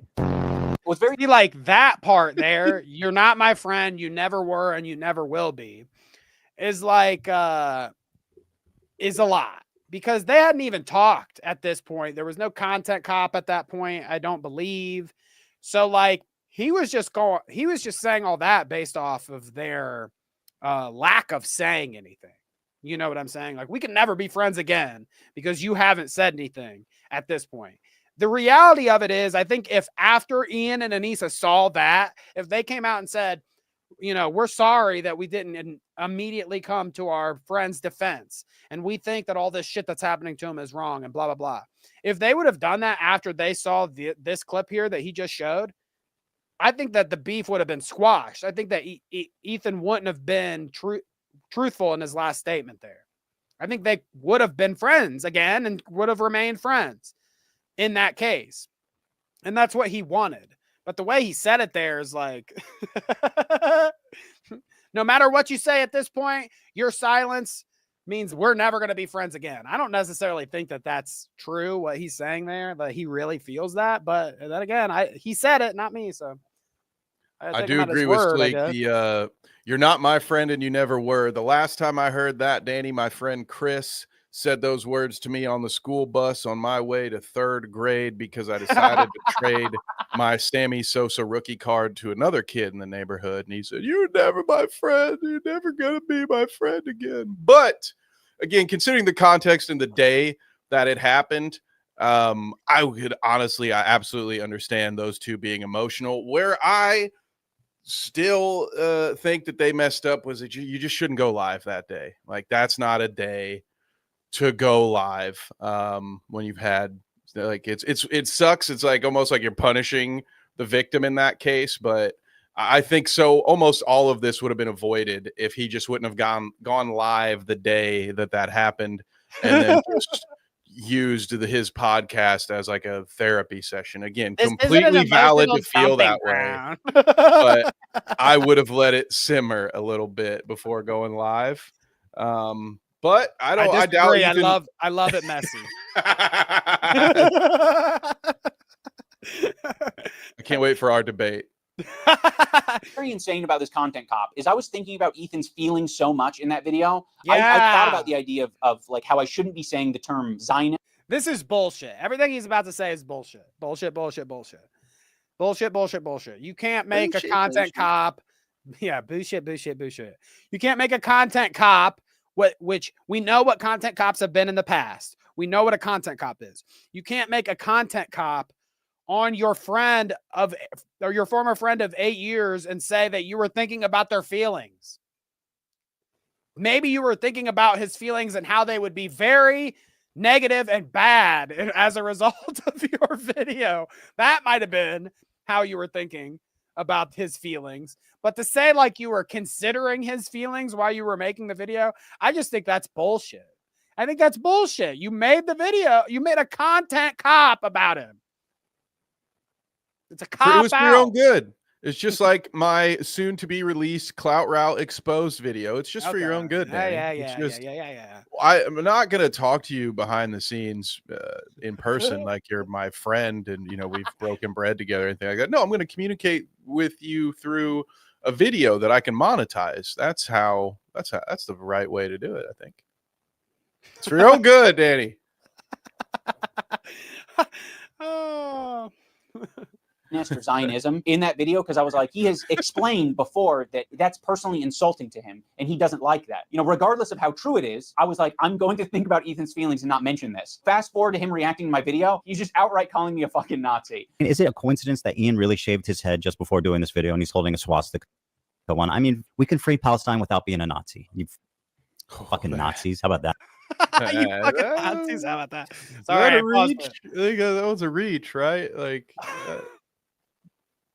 Well, I also know what's coming. I know what clip is coming next. So I'm sorry I paused it so much. Let me go back and No, hey, transformative. All right. Right. My video, he's just outright calling me a fucking Nazi. And is it a coincidence that Ian really shaved his head just before doing this video and he's holding a swastika one? I mean, we can free Palestine without being a Nazi. You fucking Nazis. How about that? Well, this is the white savior, Ian, who's just found empathy, unless you're Jewish, of course. Ethan, people are allowed to shave. Is there not any kind of there is all this. The Sabra thing was a coincidence. And the swastika is a coincidence. And this is a coincidence. And that's a coincidence, okay? Whether or not, I don't think Idubbbz meant to do any of these things, but it is kind of a hilarious coincidence to point out that he went skinhead mode with the swastika sword in a video against a Jewish man. I mean, again, I don't think that he was purposely doing all those things, but I do think it is very funny to point out and hilarious that he did. He went skinhead mode when you were mullet man for years now. You went skinhead mode before you do the video on Ethan Klein, the Jew. And then you accidentally picked up the swastika sword instead of the Braveheart sword or whatever. Like, it is kind of a funny. It's like a Murphy's Law, isn't it? It just every turn is the wrong turn. He's just accidentally tripping into this. Oh, whoops! Damn. Whoops! Did I do that? Their head and not be called anti-Semitic. I mean, if you're going to critique his podcast or be pissed off that he personally insulted you, even that is enough to be called anti-Semitic. It's fucking crazy. Now, I don't want to talk about Hasan's sword. I don't want to talk about Hasan's sword hilt because Ethan himself basically admitted already multiple times he doesn't think any of us did that intentionally. And he would be right. Do I think any of them actually wanted to put a swastika in the photo? No, no. I don't actually think that. The chances that they did on purpose is close to zero, right? So I'm not accusing them. I picked up a random sword in Hasan's room that was laying around. That could be the end of the discussion. You don't actually need to debate Hasan about the sword hilt. He left it up. Decision making. If it was a mistake, he could have deleted it. But I'm not going to delete the photo because that would be indulging in your weird anti-Semitic fantasies. We can free Palestine without being a Nazi. You fucking Nazis. How about that? I'm done being nice. So what do you think about that? Do you think that the move should have, do you think he should have taken down the photo, or do you think that what he's saying there is pretty valid? That he's like, I'm not going to indulge your hallucinations or whatever about anti-Semitism here. I think at this point, that's really the only position he can take because he's doubled down by making a content deputy. So I doubt any of this is going to be him conceding any ground. So, yeah, I mean, he's not going to, if he removes it, it just sort of shows that he thinks Ethan is right. So he can't do that. So whether he believes what he is saying in this moment or not, that's really the only defense he's got is, everything I do is anti-Semitic because I'm not allowed to criticize the Jewish person because that makes me anti-Semitic is really the only defense I think Idubbbz can attempt to employ at this point. I think Pest is right here too. He says Ian isn't bald because he's hair intolerant. Ian did it for style. I agree. Being bald is very stylish, actually. Unlike me, who does it so he doesn't look like the caretaker of the Overlook. Being bald is in style, in fact. Okay. Maggot says, if it truly wasn't intentional, then delete it. I think Ian is lying, to be honest. I do not believe he's that dumb. He wouldn't know what the hilt looks like. Damn, Drew. I don't think even Hasan saw it right away, right? Right. I don't think there might be a world that we live in where he didn't purposely grab it and put it in the photo to be anti-Semitic. But I definitely think after the fact, they saw it and they were like, oh, now that's kind of funny. No, I'm not a skinhead. Okay, stop it. Every time you want to believe Ian isn't that dumb, ignore that instinct. I agree with that. Yeah, that's probably true. You don't know what a bleach sword looks like.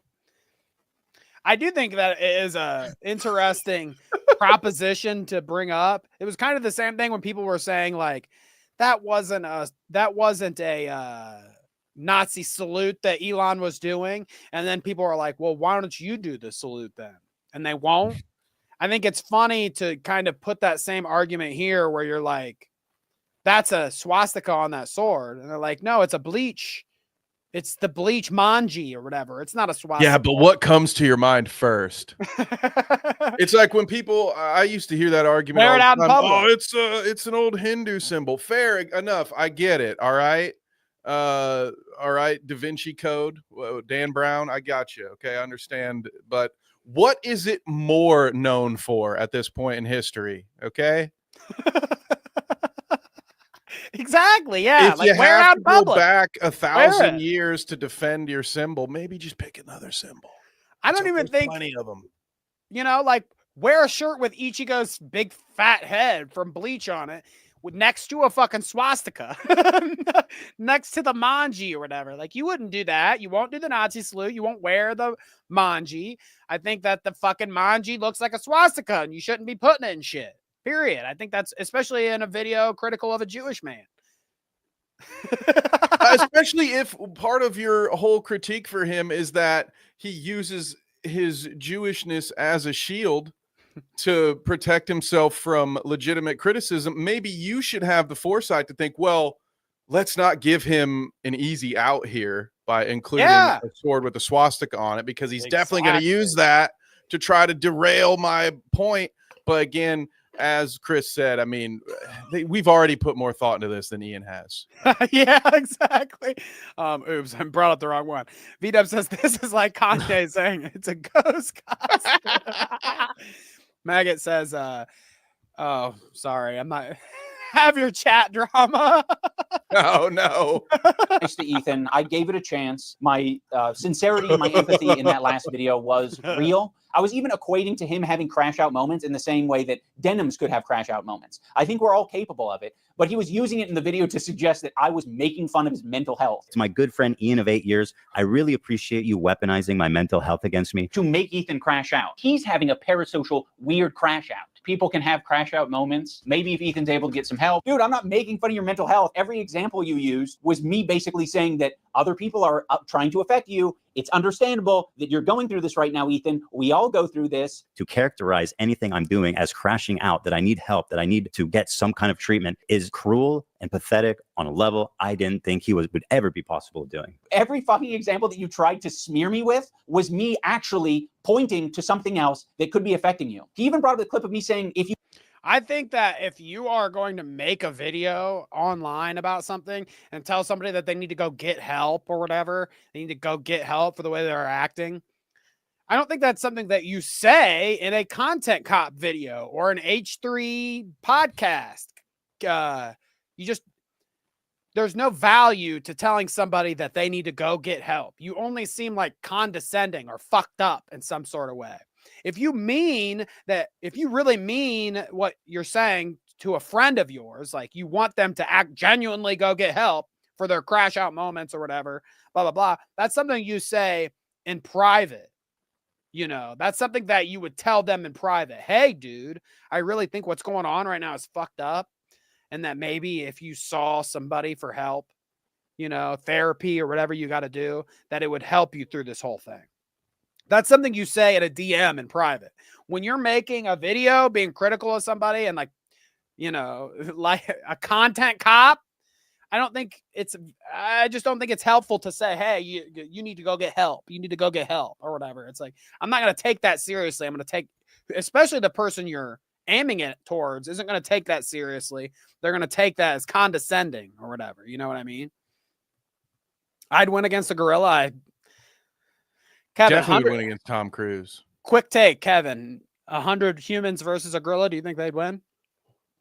It depends on the humans, but I'm leaning gorilla at the start. You're leaning gorilla. I'm pro-human. I think 100 humans could take the gorilla. There is some sort of weird fact that I don't know if it's true, but it's something like an incredible amount of men overestimate their fight ability by like 400% or something. Like every dude alive for some reason thinks they could fight, but the reality is that very few can, which is why the ones that are really good at it get paid lots of money to do it in front of people.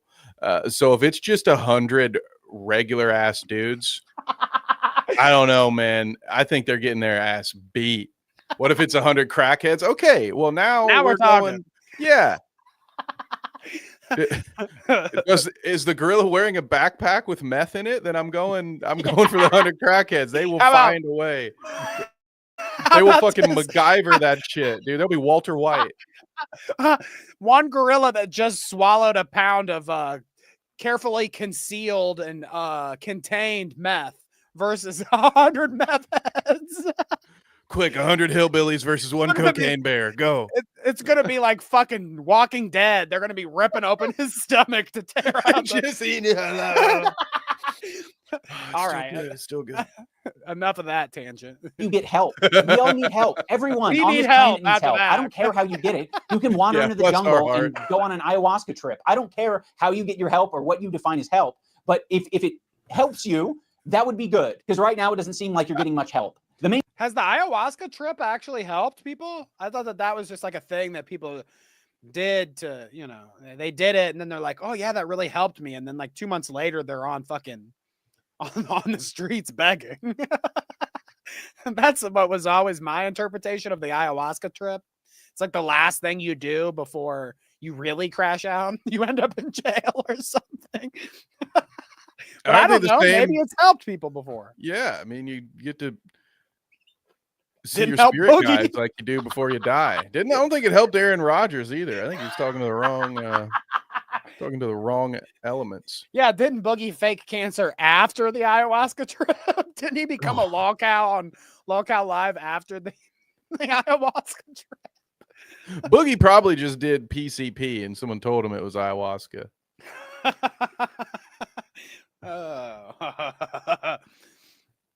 That is kind of funny, though. 100 main criticism that I was seeing online with my video from Ethan and Hila is that I didn't mention the CPS call. So there's really just one central point that I want to make here. My good friend Ian, in his hour-long takedown, did not mention one time Child Protective Services. Not one time. There was not even one mention of CPS. And a lot of the clips he uses is us fired up from the day that CPS came to us. So like without even explaining that at least that's the context, it's pretty cowardly. I wonder why I wouldn't mention the CPS call. Could it be that the CPS call happened the same day that you were shit-talking me? And I didn't have any chance to defend myself. You just immediately, in the same podcast, right next to each other, said, CPS call was very traumatic. And then you said, fuck Ian and Anissa. And you linked those together. You kind of layered those flavors. And then Anissa and I got a bunch of harassment. We had nothing to do with the CPS call. What are all these fucking comments on your Reddit saying, like, it happened because of the CPS?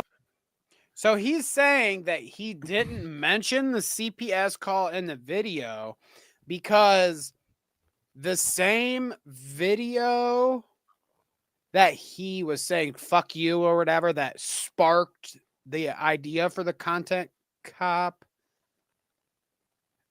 he didn't put CPS in the video because they were in, like, isn't he, we'll listen to more of this, okay? And I may be getting this wrong, but isn't he saying that the criticism that he got from Ethan that he didn't like, that made him make the video, is in the same video as them talking about getting a call from CPS? I didn't share the context because of the context is how I it's just sorted weird that one out in my head. If you got, I don't know. I'm kind of proved Ethan's point, I think. Maybe I'm misunderstanding it. I think Ian's the one confused. Because it's I just did weird. mention They're in the same CPS. video, so you should mention it, right? You would have the opportunity to mention it. If it's in the same exact video that made you mad in the first place, you would have time to mention the thing that they happened in the same video. Like, I don't really get it, but again, I might be misunderstood. He might explain a little more as we go here. I think Ian's producer may have gaslit him into this opinion because it makes absolutely no sense. That well, of course it was. I didn't tell him that it happened the same day because it happened the same day. And like, what are you saying, dummy? And I think Maggot's right here because there are tweets and like there's evidence of Anissa disagreeing, shit talking, or whatever. Ethan before all this, anyways. Like she's been anti-Ethan for a while now. It seems like Anissa herself. Which makes sense because I always knew that she was like tight with Denims. I think they might have had a show together at some point. And like, I knew that Anissa was on that side of things. and that I just didn't know that she was specifically shit talking some of the stuff that Ethan had said prior to all this mess. So yeah, I guess like Maggot said, it's all kind of irrelevant. But let's continue here. Maybe he corrects my clouded judgment here.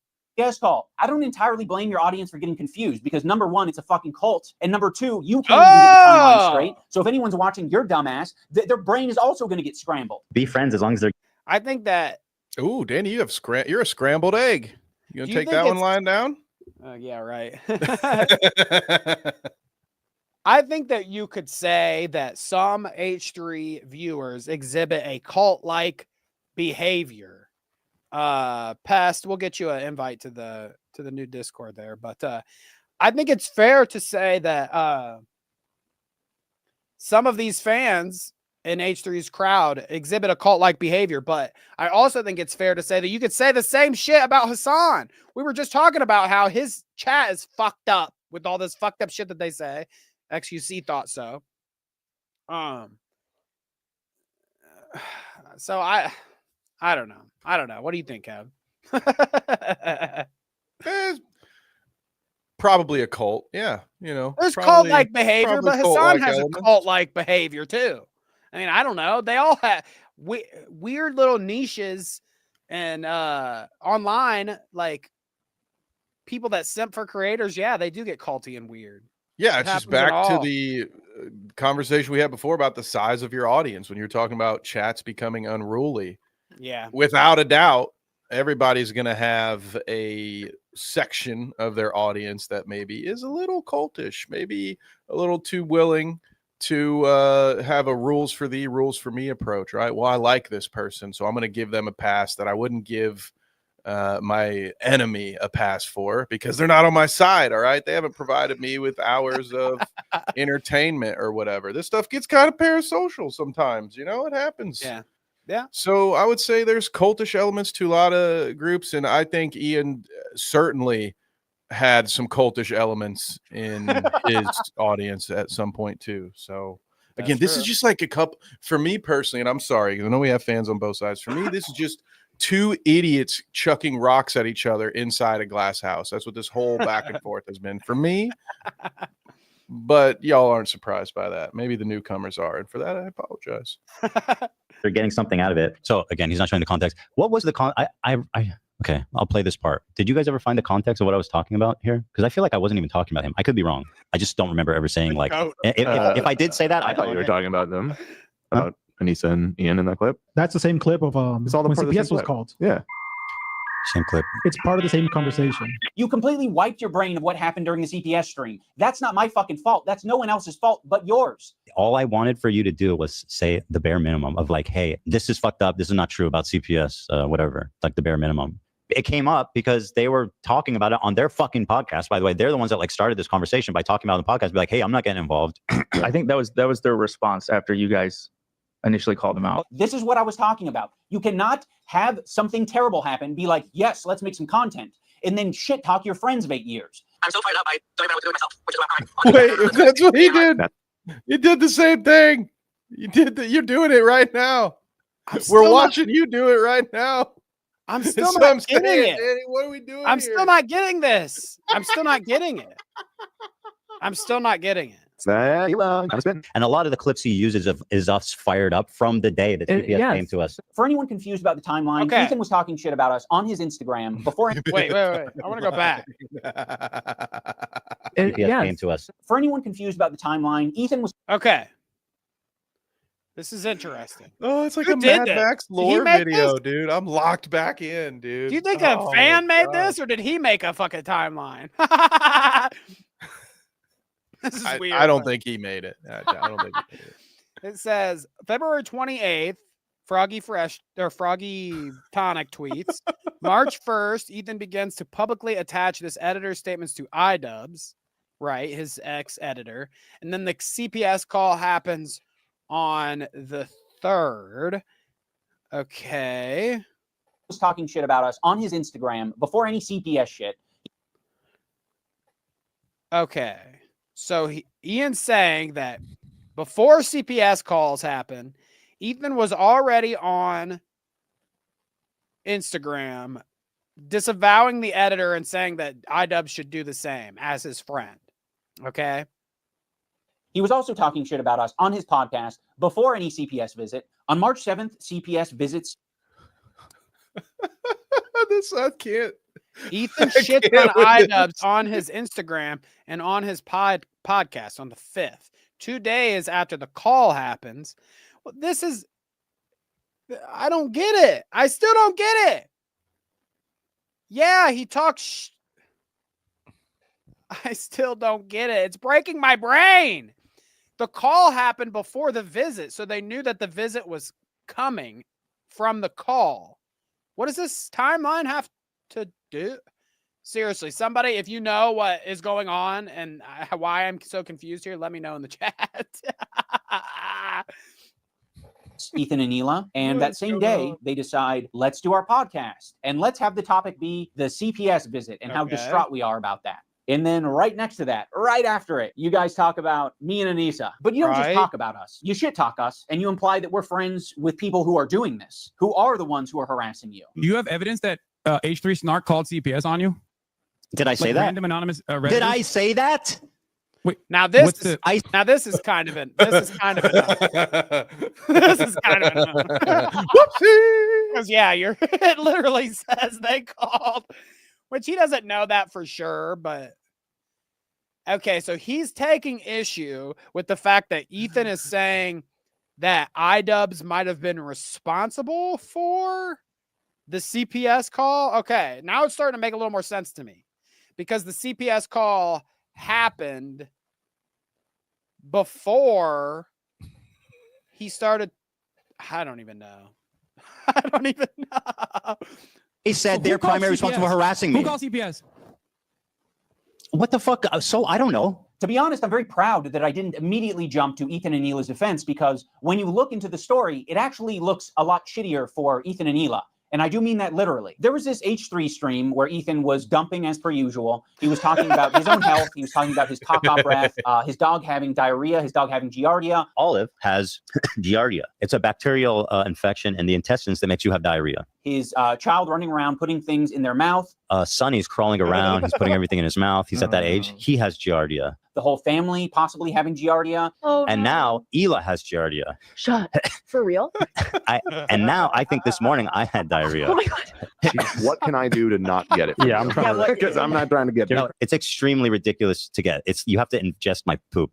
Talking about the So does that he obviously he's being stupid and he doesn't know any of these things. He's just like making assumptions about, oh, his dog has Giardia, his kid has diarrhea, so they got Giardia. Hila's not feeling good, she's got Giardia, whatever.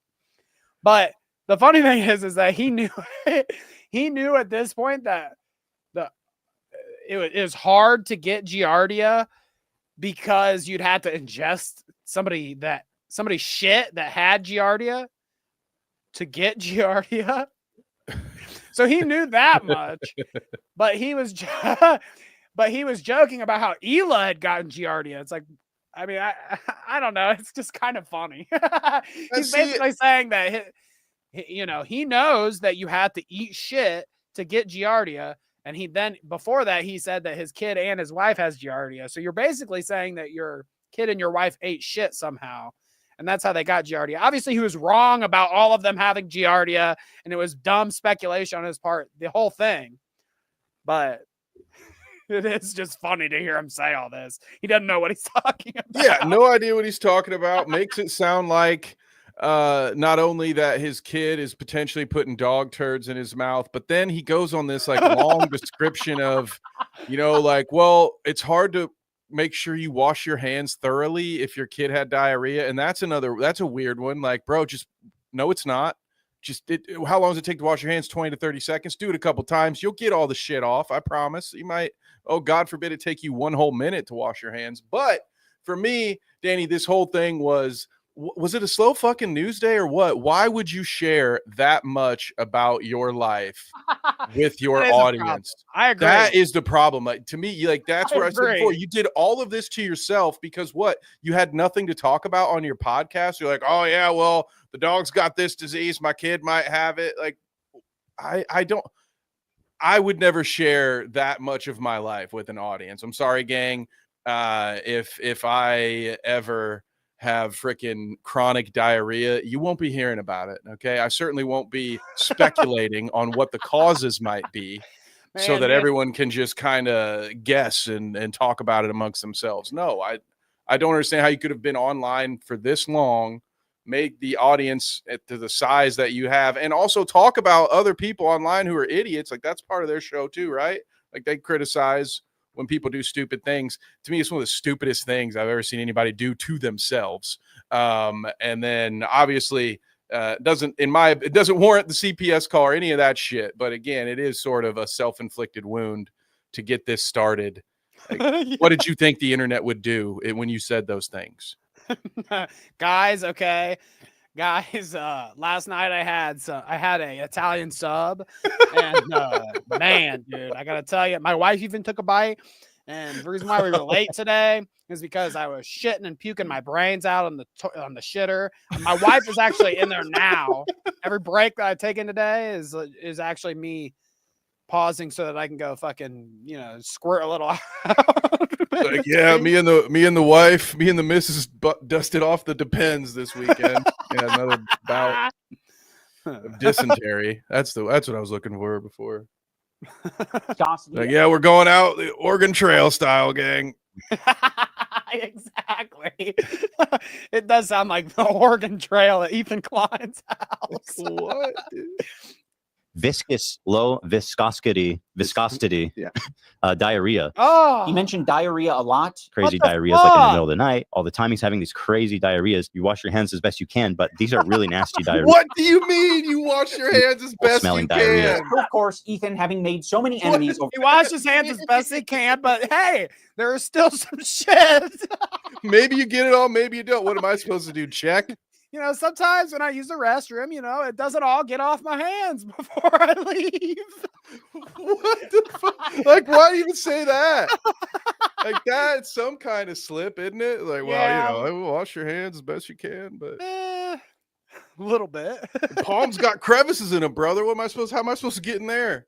With steel wool? How can I possibly get my hands entirely clean after a restroom stop? Jesus, thank God this guy never worked at a restaurant. Over the years, other people react to his content. And when other people see that he's talking about his children getting Giardia from dog poop. Sonny's crawling around. He's putting everything in his mouth. He's at that age. He has Giardia. People are quite reasonably concerned. And so, like, yes, oh, no. Anyone who's seeing that content might be concerned enough to call CPS, including Ethan's own chat, which, by the way, is not a measly number. It's about 26,000 at the time of this stream. So there are 26,000 people listening to Ethan go into great detail over 7 or 8 minutes about diarrhea, viscosity of diarrhea, his child having Giardia, him and his whole family having Giardia. They're calling it the poop house. Now, what Ethan does...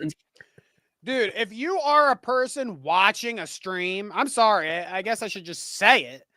If you're watching somebody online, a fucking Asmongold or an Ethan Klein or an Idubbbz or whoever, or Hasan or whatever, and you're so invested in their stream and shit and in them or whatever, you're so parasocial that you feel the need that you need to call the police while you're or call CPS or call authorities in some way while you're watching. Unplug. Go away. I just feel like that's already a step too far.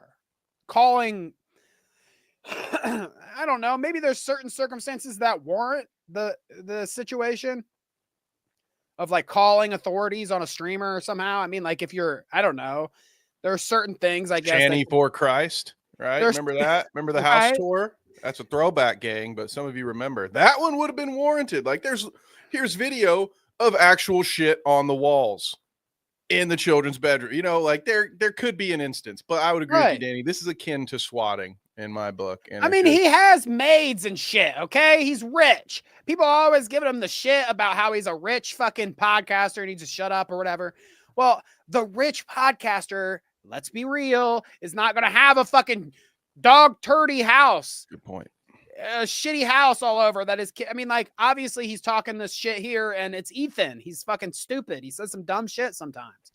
But, like, to realistically think that his house is, to be sitting there as a viewer, his house could be that fucked up And those kids are just crawling around there like, oh my God, dude. Oh my God. Oh, I'm just feeling too uncomfortable about this situation. I need to call CPS just to make sure that Ethan and his family are all right and that everything is going right there. I mean, this is just getting a little too crazy for me, I guess. I'm too concerned as a fan to let this go. Meanwhile, they're at work, they're like in their cubicle, just like, hang on, it's more important things right now, okay? Right? Ethan's children are handling feces. I gotta take an hour lunch break from the job, call the authorities. Instead of taking any responsibility for sharing too much on his live stream, is that he decides to attack specific creators like Denims and say she was the source of the CPS call because her chat was reacting to Ethan and saying, wow, this is concerning. Is on her platform right now advocating. Dude, if the argument is that his fans called CPS on him and mailed fucking skulls to his house and not the people that hate him on these snark subreddits and shit, that's just the fucking dumbest thing I've ever heard, okay? Like, seriously, you had to you're coming back for this content deputy and you ran out of things to fucking say in it, so you decided to come up with this point that his fans, Ethan's fans in his chat are the ones calling CPS because they're hearing this shit he's talking. No, you fuck. The people in the chat that are laughing and carrying on about what he's saying know how he is, know that he embellishes, that he carries on, that he's full of shit. And they're exactly the people that wouldn't call CPS or whatever on this motherfucker. Plus, they like him. They're watching his show. Why the fuck would they fuck with him like that? Like, how does this make any sense to anyone? He literally just had to fill some time in this video, I feel like. And this is a good segment he could put in to fucking, carry on for a little bit. Like, this is the dumbest thing I've ever heard. I love a good conspiracy theory. You know that about me. So your fans are the ones. Like, there was a Trojan horse in the H3 members. Yeah, I'm sure. I know because I was that Trojan horse. Our children to be forcibly removed from us by Child Protective Services. The problem with this CPS thing is that Ethan has proven to be a manipulative piece of shit. So when he calls on me to defend him, Hash said this, not saying they were right, but if someone actually felt the need and they're a mandatory reporter, I'd rather they call than don't. I agree, but I think even the context in that video, if you're a fan watching the podcast, then you know that you don't have to call CPS because you know that he's fucking full of shit and embellishing. If you're somebody on Twitter that saw clips of it out of context, you might think, oh, fuck, this is kind of fucked up. Like, listen to him talk about how he has shit all over his house and his kids are eating shit and his wife has Giardia and blah, blah, blah. If you're seeing cutout clips of it, yeah, you might think like, oh, this is actually concerning. I might need to call. But if you're a fan in the chat that was watching the show that day, that heard all the context and know him and like him or whatever, you're not the one. It's just not the people that are calling. That's not the one that's calling. You would know better than to call, even if you're a mandatory reporter, because you would know the context. That's how I think about it, at least. Yeah, for long-time viewers, that probably tracks. But yeah. Well, I think even if you're a short-time viewer and you were watching the show at that point and saw that entire segment that he's clipping out here unfold, I think that you still wouldn't know. Like, you still would know not to call CPS. Like, even if you're a new fan, if you're a new guy that never watched the show before and tuned in and heard him carrying on and all the context there, you're not going to call CPS because you're laughing about the crew and him carrying on. Like, I just think I don't know. I find it hard to believe, but maybe, I guess. We always got to hold out for the but maybe. There was somebody, I guess, Idubbbz. I'm going to go with Greg on this one. The culprit was our intro segment. Ethan was the first to try to expose her. She took him down. Well, wait until he hears about that. Wait until he hears that the prettiest Down syndrome girl was the one that called CPS. Then he's going to be doing 10 episodes on how she's faking Down syndrome. Maybe we should start that narrative and try to spread it, that it was Aubrey Princess or whatever that did it. So he can come after her. Does she have no shame? Clearly not. What the fuck am I meant to do? I don't trust you, and I'm glad I didn't trust you because in your video defending yourself, you used a video that takes context from like 3 different places and combines them to make it seem like someone is coordinating an attack on you. Love made a good point. You said, "Is this every comment?" I believe this is a live feed of the chat. I love this. What about the top right? I thought these were no. It's selected. this. I think when you full screen it. No, this is an edit. It's a cutout of the full chat. It's just enlarged. Oh, really? Over the screen. Yeah. They're different, I think. Yeah, it's not timed. It's not timed the same way. But it sounds like based on this He's clip, just making you knew that shit it was up bullshit, as he goes and on you just this. went with He's it like, anyway. yeah, Ethan Klein, I think that, and I don't even know myself. I think that chat, that the big part of it was supposed to represent cut out pieces of her actual running chat that had said fucked up shit, and they kind of like put it in a compilation. That's my thought about it. But Ethan really doesn't know what the fuck's going on, and he's just explaining. Yeah, he's just saying words to get him out of it. He's just like, He's yeah, just I mean, no, bullshitting. it's the timeline. Have you seen a timeline before? It's we got a lot But of green on it.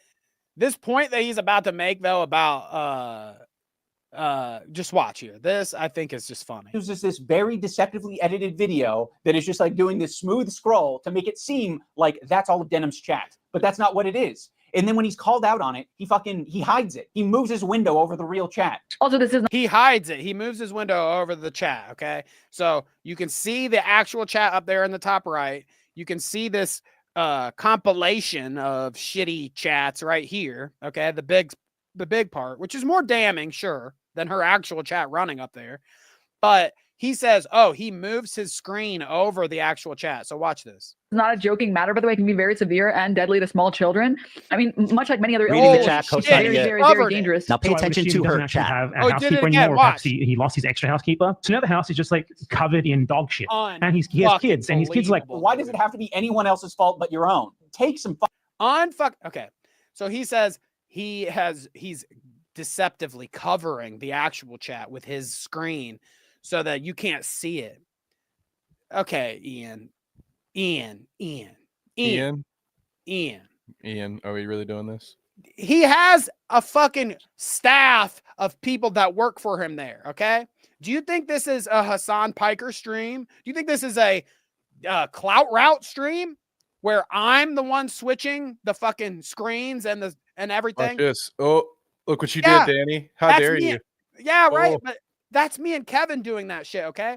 Oh, Ethan has a fucking crew of people that are hitting sound bites, that are pulling up clips, and that are switching. You fuck. Okay. So unless he's telepathically sending to his switcher, oh, cover up the chat so I look better in this clip. Unless that's what's going on, okay? He's not the one switching, bucko, genius, okay? He doesn't do that. He's the fucking rich guy, remember? The rich podcaster that has a fucking crew of 10 fucking people. That's ridiculous, right? Well, he has a switcher, dummy. Plus, I agree with Pest here. I think Ethan was he knows what Denim's audience is Exactly. there for. And so he's like, hey. His switcher did. His switcher was like, we got to get these tits in the frame, dude. Tits are tits. Exactly. Dude. He's like, hang on. Even I'm if they're trying Denim's tits. to up our watch time here, pal. Even if they're Denim's tits, okay? Tits are tits.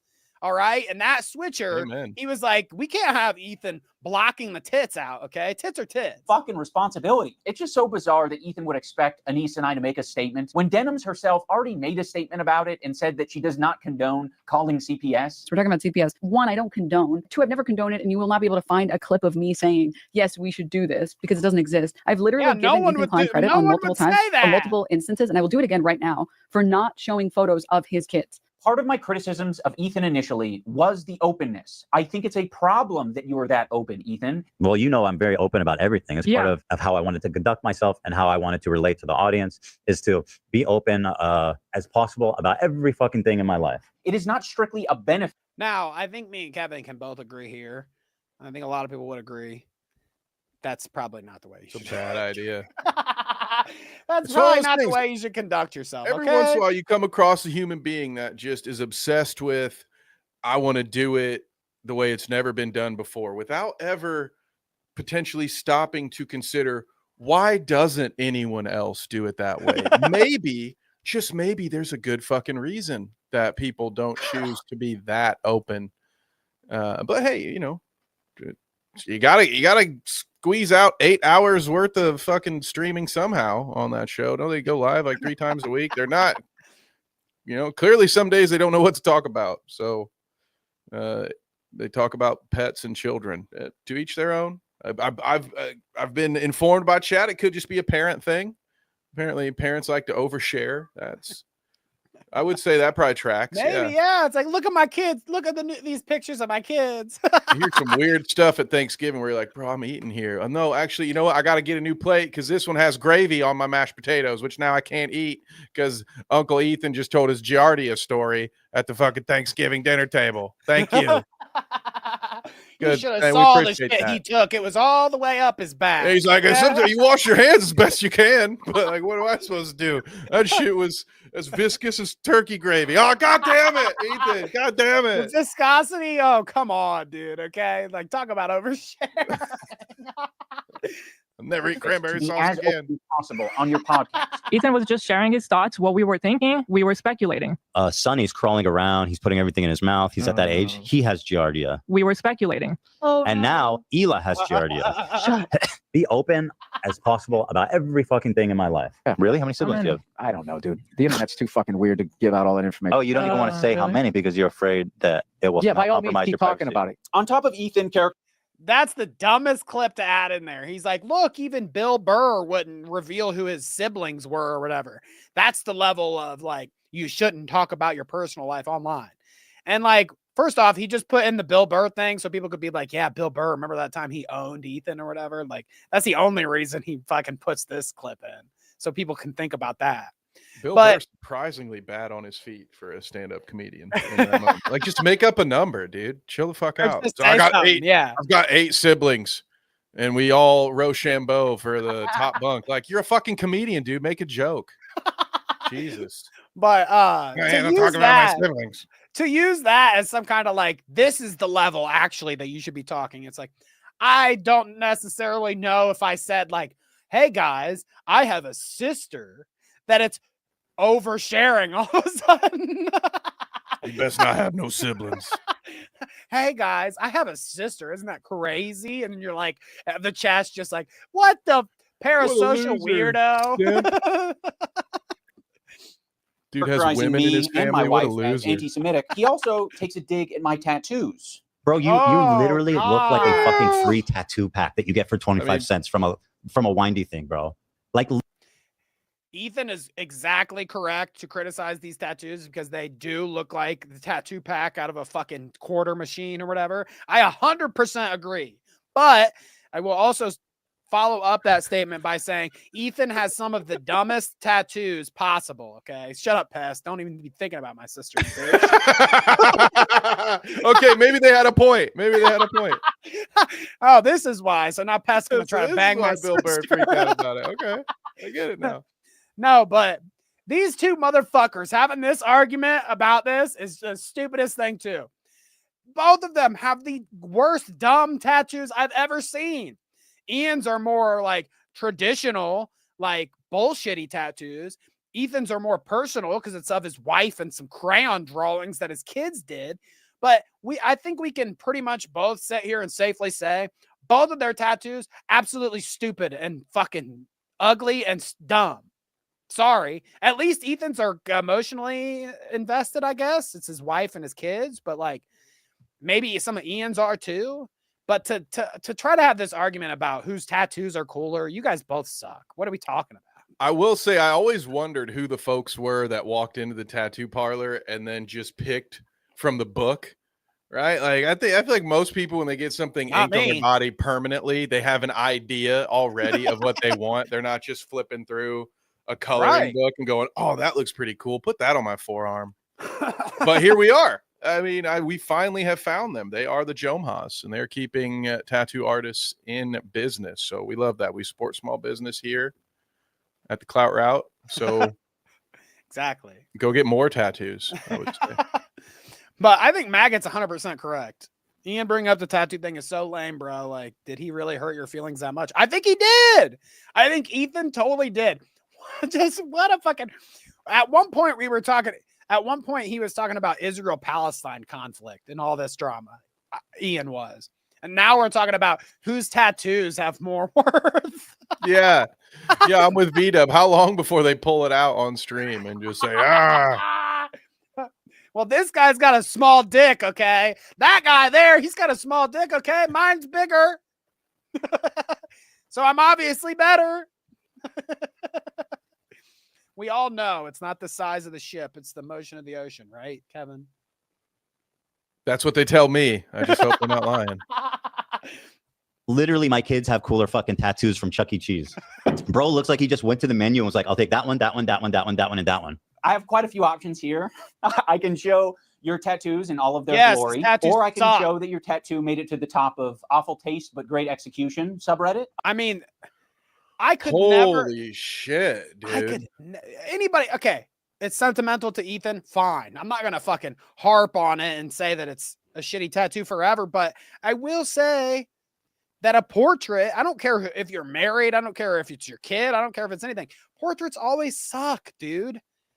In fucking 10 years, when his arm starts to sag or fucking I forget where it is. Is it on his arm? I think so. Like, it's going to look like shit eventually. Of course. Eventually, portraits. I think portraits are the worst possible tattoo that you could that you could get. Yes, portraits suck. I agree with this. Like, I forgot about that. He does shit himself. But yeah, this is awful. Yeah, I mean, talk about oversharing, by the way, when Anissa's like, hey, Ian, all your IBS problems. She's like, is that because of my cooking or what? Because ever since I known you, you've been shitting yourself. This would be interesting. I think what Ethan has done here, Danny, is in the case of a apocalypse, one that goes in the Walking Dead vein of things, you know, he's just got that. So when he inevitably gets separated from Hila and she unfortunately gets bitten by a walker, he'll be able to tell what she would look like as a zombie. So he'll be like, oh yeah, you know what? I think that is her. Yep. Oh God. There she is. Poor thing. Yeah. What of all the, I mean, I guess if you want to tattoo your wife's name on your arm somewhere or something, but a fucking portrait like this looks awful. I do still think, I even think that. I think that the name thing, like, I would get my wife's name tattooed on me.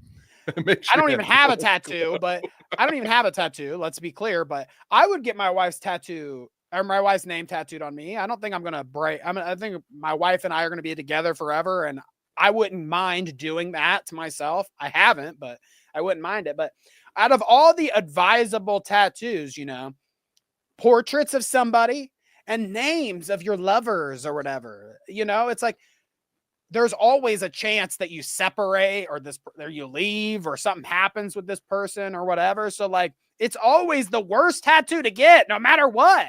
I don't think that Ethan and Hila are going to split up or anything, but it's just on principle. That is a fact that I feel like is one of the biggest factors in it all, is that you might not always be with this person or might not always feel the same way about this person. No, never get names of spouses, Danny. You know, my rule of thumb on that, I'm not tattooing anyone's name or initials on my body unless they've already passed away, because at that point I know there's nothing they can do going forward that might make me want to draw over that tattoo. So there you go. There you have it. When selecting your heroes and or people to tattoo on your body, I suggest you pick from a pool of dead people. So there you go, guys. But yeah, no, I'm going to get Kevin's face on my back like a Steve-O head, you know? Yeah. And it's going to be Kevin going like this. He's going to have his hand. Big things are happening, okay? It's going to be a Trump. Kevin as Trump portrait on my back. What do you think, people? Okay? Start the fundraiser now. She says petition. I just need a fundraiser, okay? We need to go fund me for that, yeah. Exactly. But let's continue here. Which is not a good thing. I mean, it might be a good thing for the artists that you work with, because that means that they did a good job from a technical standpoint, but it's sort of a failure in every... Pet said that the darkened parts will lighten up or whatever, blah, blah, blah. And Ethan kind of said the same thing when he was like, justifying the tattoo or whatever. But that may be true. I think out of all portraits I've seen, it's not the worst I've ever seen. But I think that's just right now. Like I said, let's check back in on how it looks in 10 years. And she's going to be like the fucking SpongeBob grandma, you know? I am so honored. Shadow's going to get a tattoo of me dressed as the Crow. That's like perfect, dude. Man, I am completely honored by that. Every other aspect, particularly the decision-making aspect. If you want to go tattoo for tattoo, Ethan, we can do that. You want to? No way. No, Greg. No, I hope not. No. Oh, Greg. Can you get it changed to just say boss with the $2 signs? Like, I don't know. Oh, you should have just got her tits tattooed on you. You know those things will never change. Oh, he said Sasha, not Charlotte Flair. Okay, yeah, you're probably right. Okay. I don't know. That joke is just for Greg and Sleek. You're okay. Okay, fair enough. Want to keep it to other things? We can. I'll give you that option. Ethan also talks about the potential CTE that I might have after boxing. Yeah. Ethan, your whole system is scrambled. No, your brain is scrambled from getting punched in the face too many times because you don't understand the situation. Some people are saying the CTE is starting to take effect. I guess that would be comforting if there was some explanation at least. Any amount of CTE that I may. I mean, that's funny. That's kind of funny. Oh, the CTE thing, kind of funny. I mean, and he does. I'm not allowed to make those jokes, Danny. I'm contractually obligated to ignore CTE when it comes up. Hoax, joke science. It's not real. He also just looks like a guy that's been punched in the head a few times. I mean, the CTE you can't see physically on the outside, but he just looks like a guy that's been punched a bunch of times in the head. He looks like a guy who's been chained to a wall in that very boiler room he's recording from, if we're being honest. This is somewhere in Ohio, and they won't let him out. Yeah, dude. It's not even a boiler room. It's actually somebody's shipping container. If endured after doing 2 boxing matches, I'm going to say is preferred over having to share the load of doing 50 jumping jacks with my wife. Yeah, what if we do both do them? We'll both do 25 at once. 25 He probably shares other loads with his wife, though, right? Really nice. They must work out. Also, why are you talking about That is epic. So he said, what a weird comparison, what a weird thing, and what a dumb joke. Everything about that swing, that was a fucking swing and a miss, if anything, dude. Ethan makes a funny joke about him having fucking CTE or whatever, which I don't think he actually does. It would be less funny if he actually does. You could argue that, by the way, but I don't think he actually does. So if he was actually suffering from a traumatic brain injury, it would be a little inappropriate maybe to make that joke, but he makes that joke. It's kind of funny. And then Ian proceeds to say, remember that one time you did jumping jacks on a live stream? Man, that was embarrassing. Like, what the fuck? Just the dumbest comparison, funny joke to try to make. It wasn't funny at all. I don't know, dude. That was terrible. I'd rather get punched in the head 100 times than make content with my wife. This guy, she could have 50 years ago. These two would have been a sitcom. You know, jeez. I oughta. I'd rather do the jumping jack since everybody forgot about it up until now, unlike Ian's failed event. Yeah, it's like everybody's like, wait, he did jumping jacks one time on stream? That's weird, but like they never knew. Everybody's aware of your fucking CTE. Like, dude, also, as I believe Vida pointed out earlier, Ian did a stream where his wife outed him shitting himself. So how is that worse than jumping jacks?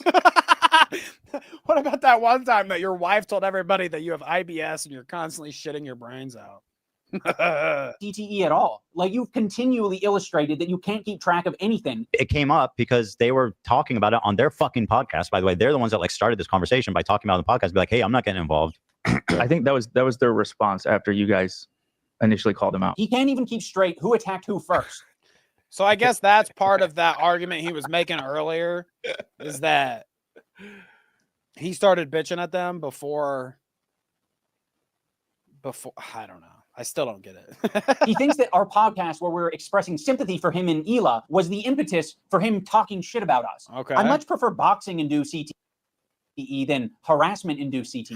Ethan acts like we're such great friends and that like he shared such intimate moments with me, but it's all horseshit. He's lying. Like the whole thing is a fucking lie. He's manipulating his audience. We did not have a close relationship. You guys were buddies for a long time. He texted me like one time, like, "Hey, dude, we should talk this out," and I was like, "I don't feel like having this conversation." Is this not? I just want to say it. I guess he's trying to mount a defense about how they aren't friends, close friends, or whatever. And Ethan says in this clip that he texted me once and said something.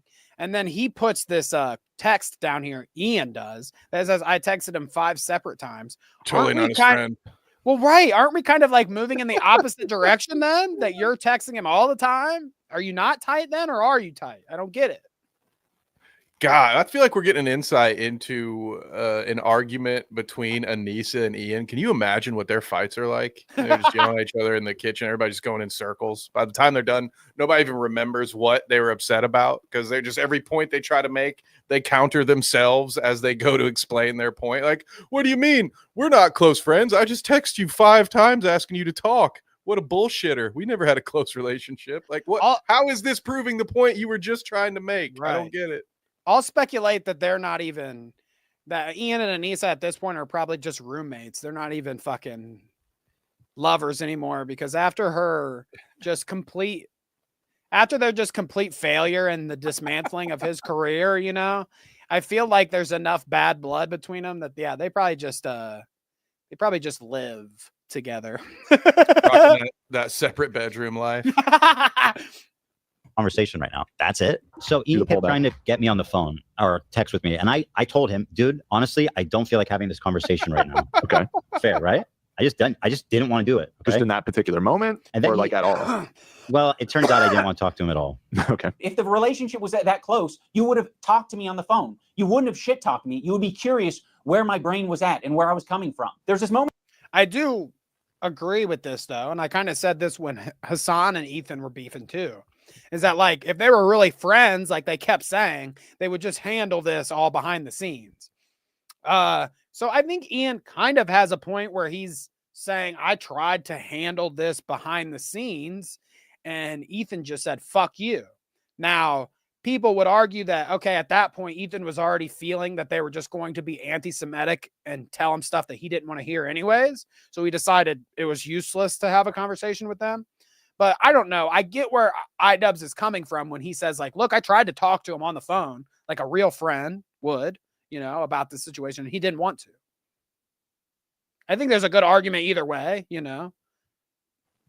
Yeah, they're just both really butthurt. I think that's what it's weird. They can't decide if they're friends or not. You were never my friend. Well, I'm not your friend. You said we were last video. He said they were light friends, and now he's trying to prove that they're not close friends by showing how often he tried to reach out to Ethan, which is a weird thing.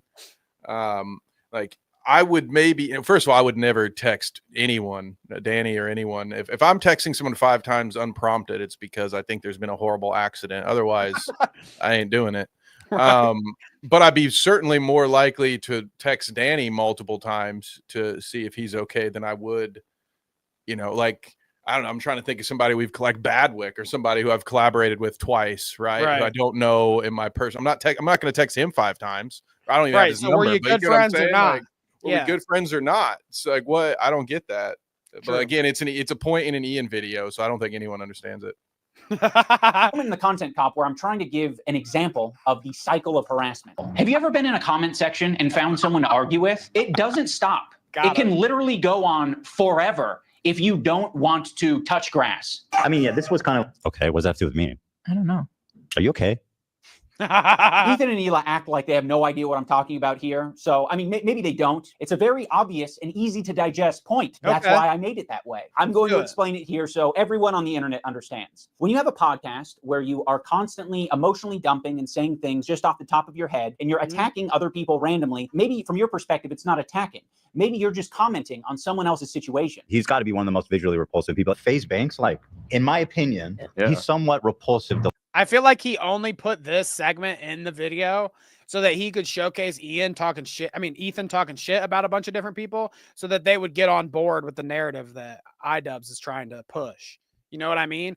He's like, here are 8 clips of Ethan talking shit about different creators online so that when these clips finally get back to him, they're like, hey, maybe there's something about this Ethan Klein being a prick.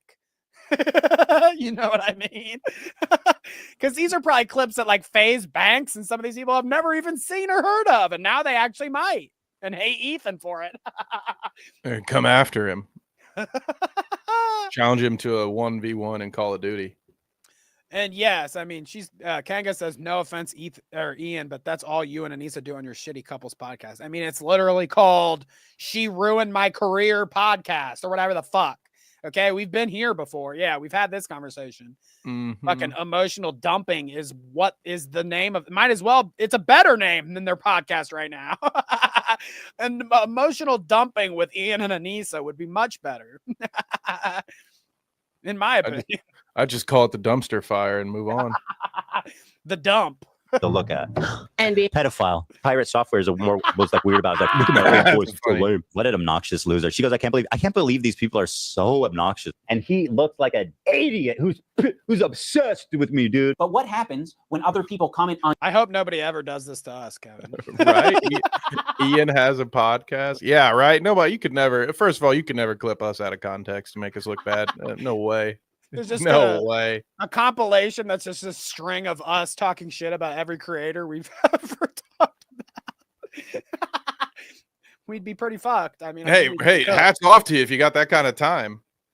Yeah, that's our #1 fan, actually. that'd be like an 8-hour runtime. We need to honestly, we should do that ourselves. You know, YouTube loves those long runtime videos, Danny. I wonder if Ian is such a big fan of H3 that he had all these clips. Or he knew about all these clips already, or if he sourced them from somebody. I know which one I think it is. Okay. On your situation, it doesn't feel too good, does it? But he's like, no, actually, Ethan, the fucking Jew bag. Fuck this Jew bag Zionist baby killer, guys, right? I don't know if that's what the video is. That is the back and forth I'm describing. You might have thought we were just saying that Ian and Anissa are bad friends. Well, guess what? We didn't take it that way. Our POV is like, fuck everybody, and I don't want to hear any excuses. You're not my friend, and you never were, and you never will be. You never will be. What we took it as is Ethan and Neil are shit-talking us. They just implied that we are okay with people using CPS as harassment, and now all of their fans are brigading us. So then just come out and say no, and don't make a content cop about him. I don't know, right? Would that have been a quicker solution to this whole problem? Just be like, yeah, I don't know, Danny. Those Twitter payouts I hear are kind of shit. So I don't know if that's the right move. You wouldn't be able to juice a fucking video, you know. YouTube's paying, Twitter's not. I got you. Fair enough. Gotta get that revenue. I am going to respond in kind and make a content cop. So yes, that is what the cycle of harassment looks edit like. scars on his own face. I don't know. How about you fucking Nazis? How about that? You might think that all the harassment you're getting has everything to do with your politics and your idea of Israel-Palestine, but a lot of my gripes were centered around you dragging me into your shit. You know, you knew that you were going through a lot, and you were saying, I'm hurting, I'm now going to make them hurt because they're not putting their head on the chopping block. Fuck you, you're a piece of shit. I'm sure there's anti-Semitic people that are attacking you guys, but they're not me, they're not Anissa, it's not Hasan, it's not all these other creators that you're attacking. You're not the... I mean, that might be a stretch. I mean, he can make, I would maybe say speak for yourself. Right? I mean, I would just go ahead and say that. Maybe just speak for yourself, Ian. Honestly, if I were Ian, I'd have quit talking by now, but I wouldn't be speaking for anybody. Stop speaking for yourself then. Maybe that's a better advice. Go hide behind Anissa for a while. The biggest victim on the internet, Ethan. Other people can experience a horrible fucking time. And guess what? They're not getting this other benefit, which is 26,000 viewers. You're getting a lot of money and a lot of content, a lot of things that you care about from these beefs and from this harassment. There are a lot of people that you've just bullied and they have nothing to gain out of it. Frogan isn't making a... You're getting money? Ain't doing the thing that I'm doing. Bag from this. She's not getting content out of this. You're attacking her in relentless ways and endorsing so much worse harassment than what even you send her way. The shit he said, and I think that this point is also stupid. Because I think that he says that they're not profiting off, like he's just making fun of them and they're not making any money. But I think that Frogan and Denims and Mike from PA and all these people that he's talking about, like, are so innocent that orbit Hasan, they've all had their biggest streams ever. that one stream where Denim's watched the fucking content nuke, she said was her biggest stream ever that she's ever done or whatever, didn't she? I feel like she came out afterwards and was like, look at these numbers, dude. What the fuck? So like to say that they didn't make any headway from being in this back and forth with Ethan is false. I feel like they've had their best, most profitable streams from this whole situation. I don't know how you could argue differently unless it's factually not true, which I mean, I would think that he would like bring the numbers in that case and show like, oh, they haven't had any major streams at all since they've been in this beef. They've just been fighting for no reason. No, pretty sure they've all been having their biggest clips on YouTube and their biggest live streams on Twitch the entire time they've been doing this back and forth. I think that's just fucking bullshit. Hell, I mean, shit. It's even had an impact on us. Look at our stream today. We've had a bunch of new chatters, a bunch of new viewers today. So it's even rippling out to impact our channel positively. So I can't imagine anybody that you just mentioned hasn't seen an increase in viewership since they started doing this. Right, exactly. And posted about Frogan over the past years is like insanely nasty shit. Yeah, worse than anyone I've seen. If this is true, absolutely mind-blowing, insane shit. Hold on, it's not worse than anything you've seen. How can it be worse than anything you've seen? Literally, no. He's like, wait, hold on. This isn't the worst harassment ever. I'm the one getting the worst harassment ever. Don't you forget about it. Oh, I guess he was very nasty. Well, I'm just saying, people like fucking want to like get lay down and fucking like. I'm talking about specifically against Frogan. But like he's like, how dare you say someone's a bigger victim than me? Mean. I get called a fucking. I was talking specifically about. That's way worse than being called fat and ugly, in my opinion. Also, on top of Ethan and Neela, he won't let his employee finish their sentence. I love it. That was a delectable moment there where he's like, no, how dare you? No, I'm the biggest victim. Me, okay, me. God damn it. It is funny, dude. Himself, I did notice that as soon as we didn't immediately jump to Ethan and Neela's defense, Ethan took that to heart and he started to make that his employees' problems. Instead of just, sucking it up and taking on himself, he decided to imply that Lena is going to have a problem with that. A lot of this has ramifications for the crew. The way that they have it set up is basically if Lena were to drop out, she would lose, she would have to pay back like $25,000 or something like insane. And besides that, which I told her I would cover if she wanted to drop out, she's working really hard. And just because I'm having an issue with what's going on here, you bringing up Lena dropping out of the fight was you publicly showing to your fans, like, I don't approve of this. You were saying this shit before the content cop even came out. Which I told her I would cover if she wanted to drop out. But now you were saying that you didn't have a problem with any of it until I made the video. I was totally on board until the organizer put out a video calling me a psychopath for harassing his friend. Obviously, Ethan and Neela will victimize. So he's saying that he didn't have a problem with Creator Clash until after the content cop. That's his point here. Or maybe no, he's saying that he did have a problem with Creator Clash the whole time. And that is only now saying that it was only because of the content cop. Right. Well, I guess when they were speculating about the situation with Idubbbz and talking about, hey, fuck you guys for not saying anything or whatever, they were already thinking about like, also great that our employee is in your fucking thing and fighting for your fucking garbage event, but you're not willing to say, I don't know. Maybe this is a valid point here. What do you think? I mean, it certainly looks like he was prepping Lena for having a way out. But, yeah. So I don't know. I think he might have a point here that he was certainly upset with Ian and Anissa before the content cop. But again, that's a point that was already made. That's what the whole content cop was about. Was yes, we can all confirm. Ethan and Hila said things about Ian and Anissa before the content cop came out. Yeah, no surprise. What is this? And what is new here? This is just padding the runtime, right? Like this has been established. You're not saying anything new. You can see Kevin's patience running thin with this motherfucker. All right. Themselves every chance they get. But when they have the chance to victimize someone else who's on their crew, they'll also do that. Yeah. You already forced Lena into this horrible situation. And again, you forced this situation on her. I forgot to care about Lena. Why would I do such a thing to Lena? Dude, you have as much agency as I do. You didn't have to badmouth me on your podcast. That was a choice that you made. So go fuck yourself. I agree.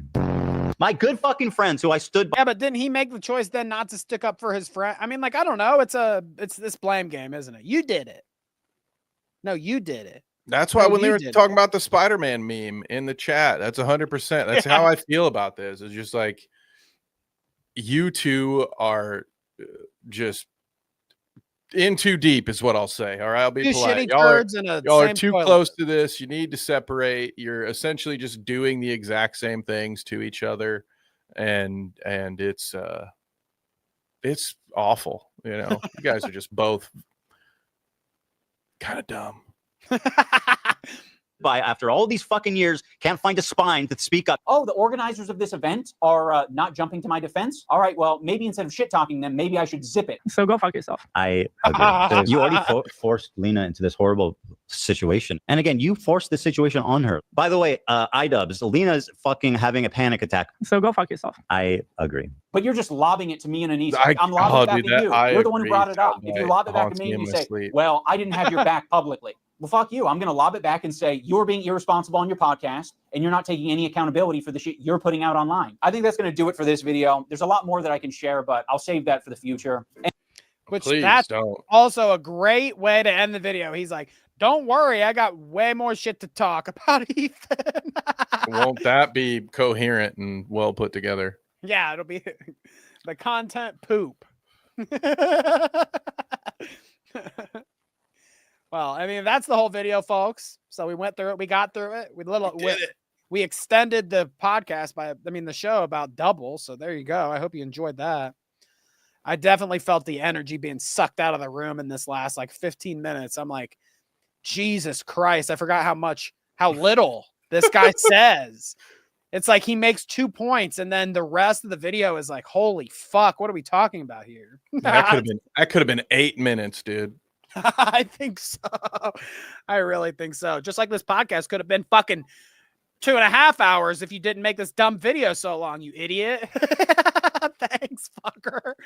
No, just kidding. Just playing. Just messing. We love it. Thank you, Ian, for all of your content that we get to watch. Gave us more time to hang out with the crew today. I'm not mad about it. Yeah, no worries here. Speaking of which, we want to say thank you to everybody that was here today. I mean, the crew enlarged. The crew was joined by some fucking some rando viewers today, and I really appreciate that. So thank you. If you're a newbie that clicked on the stream, first time popping in, we appreciate you. We're gonna go down from the top of the chat and see if we can shout out all you folks here. Again, if you're a lurker, if you're a member, if you're a chatter, if you're a viewer, if you're after the streamer, we appreciate you. Thank you so much for hanging out and shooting shit about Hasan and Ethan and Ian.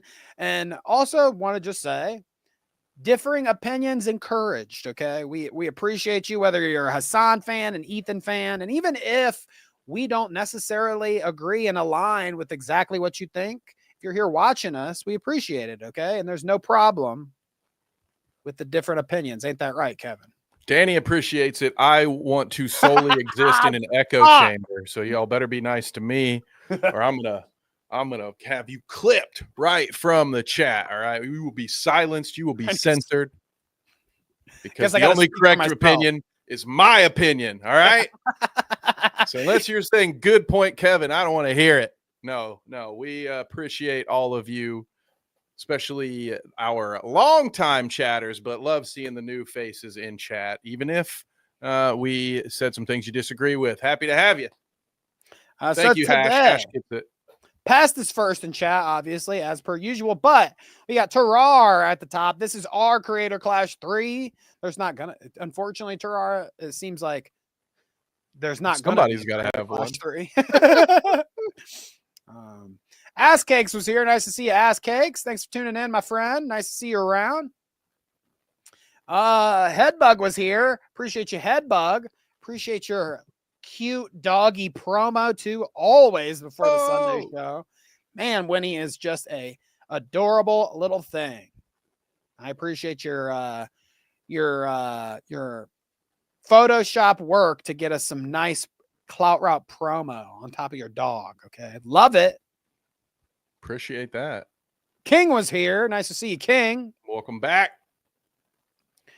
Poland wanted some singing this episode. Do you have a line for her? Where are you? I don't know how it goes. I got a regret right now. I'm feeling this. Aaron meow. I don't know the words. Let me go in your room. That's kind of weird. I don't know if Poland's still here at this point, but there you go. There you go, Poland. Let's see. Mel was here. Shouts out to Mel Seeley. Go check out Mel Seeley on Instagram. Right. Check out her art. She does all the art for the channel besides, our little logo that Ren did. But I mean, Bren or Mel are doing our art here. Mel is a great artist and we need to support our artists. Fuck. Help us defeat our AI overlords before they become our overlords. That's right. Hash was here. Nice to see you, Hash. That's right. Great to see you as per usual. I'm glad you were here today. Idubbbz was here. He says Sam Seder always looks sad. There probably is a deep sadness within that guy's heart somewhere. Probably true. 2FA, yes, says, why is this in my suggestions? Clearly he didn't stick around very long. Shouts out to you, 2FA. We've got Sim says Sam Seder has kissable lips. Now, I'm not one to judge that, so I will take your word for it. I bet he does have some kissable lips. A lot of women kissed on those things before, I bet. He seems like a pimp. He seems like he's fucking... I bet he fucking lays the pipe, okay? Sam Seder, he knows how to get down. Especially if he starts doing the Hugo bit. I can't say the Hugo voice because it's just his voice, but or that one nerd that he played on Home Movies. That guy, I'm sure that would get him laid if he busted out some of those. They're like, what the fuck are you talking about? What's home movie? I don't want to know about your home movies. Yeah, no, please don't show me your home movies, man. God, this might get the FBI over here. Lizzie was here. Lizzie Rosa at the top was definitely Hasan fan, but didn't mind sticking around and giving us her opinion. I really appreciate that. Thank you, Lizzie. Chat champ today. Appreciate you hanging in there with all of our Hasan haters out here. In fact, actually, the poll that we did proves differently, I guess. We have Hasan lovers in the chat. What was I ever thinking? Surprise to me. I think some people are faking. I think some people are secretly Hasan lovers in the chat. They just don't want to admit. Whoa, no way. Not online, Danny. We could get behind the anonymity of a vote. No, I don't. I refuse to believe that. Everyone online is completely authentic, representing themselves as transparently as possible. That's right. We're all transparent. Zenbar, she looks good. Zenbar was talking about Aubrey at the top there. That's right. She looks good. I think she does too. I agree. She looks good. That's as far as I'll go because I'm married, but there it is. Looking good. Tits are tits. It's what's on the inside that counts, gang. That's all I have to say about that. Tits are tits, even if they're Down syndrome tits. Okay, folks? Don't discriminate. Somehow you brought that one back. I was worried that you were getting you just last second. Just diversity. That's right. That's right. Okay. Let's see. Mr. Universe was here. A very active chatter today. We appreciate you. I think we said Sim, Daddy Hasan. Right. Daddy Hasan. Sam Seder's kissable lips. We know what Sim voted for in the poll. On the Lord's Day, in fact. Ooh, you got lust in your eyes. We appreciate you, Sim. We like that. Let's see. Sleek the Geek was here. Did I say that? He said that the debate helped him fall asleep. Good for you. That's right. Sometimes we need that. Ass cakes, head bug, all the per usuals here today. Man, you guys were quite the active chat here. Okay, we've got Nobody MR, whatever that is. Maybe he's a Majority Report fan. That's what the MR is. He is an apolitical person going against someone who has a political stream. He thought Sam Seder would agree with his stance, which tells you all you need to know. There you go. Mardon UZ shouts out to you for being in the chat. If you keep interrupting me during a debate and taking cheap shots like Ethan did, you already lost the debate for me. So fair enough. Ethan's pettiness shined through for Mardon UZ. He did not appreciate that debate tactic. Okay. Don't do this it, is boring. This is boring, Hasan. Let's change the subject. This is boring. It's not good content. I kind of appreciate his need to make it interesting. That's fine with me. Some of the political slop gets boring, okay? Like Sam Seder himself, when we're talking about Sam, their show is one half boring and the other half is called the fun half, okay? So I mean, there's something to the idea that politics do get a little boring. Go figure. Gotta keep it entertaining, folks. Okay. You got 200,000 people watching concurrently. Gotta keep this shit interesting. Otherwise, you end up giving way too much of your family's current disease history on a stream. So it's boring. Let's talk about diarrhea for a minute. This is funny. Sim, we've brought up a couple times here as I'm going through, but I do really appreciate somebody that sits on the other side of the aisle, as they say, willing to participate in chat here, because I could maybe come off of the Sam Seder's kissable lips and the Hasan winning the debate, but Frogan is my girly might be where we differ, but hey, that's also fine. We love that. Based. Mr. Fear was here as well. Do we value the Rat King's opinion? He'll be the last one among us. The bloody gum wall opinion. Yeah. Yeah. Did I say shouts out to Headbug? Yeah, I did. Headbug. Yes, you did. Chris was here. The Juicer has surprisingly good takes sometimes. So an XQC fan in chat. We appreciate you, Chris, for hanging around. I like it. My takes. I like it. Going through. Gosh, I really have to. Shadow. The League of Shadow Humor was here. Shadow Humor. Shouts out to him. We love Shadow. Maggot was also here. Maggot Edits. Maggot Chan. Saying Anissa thinks that inbred is a kind of bread. I'd like to know. It's a take and bake, right? They have those sometimes at Kroger where it's like, oh, you just got to throw it in the oven. It's an inbred. That's what she meant.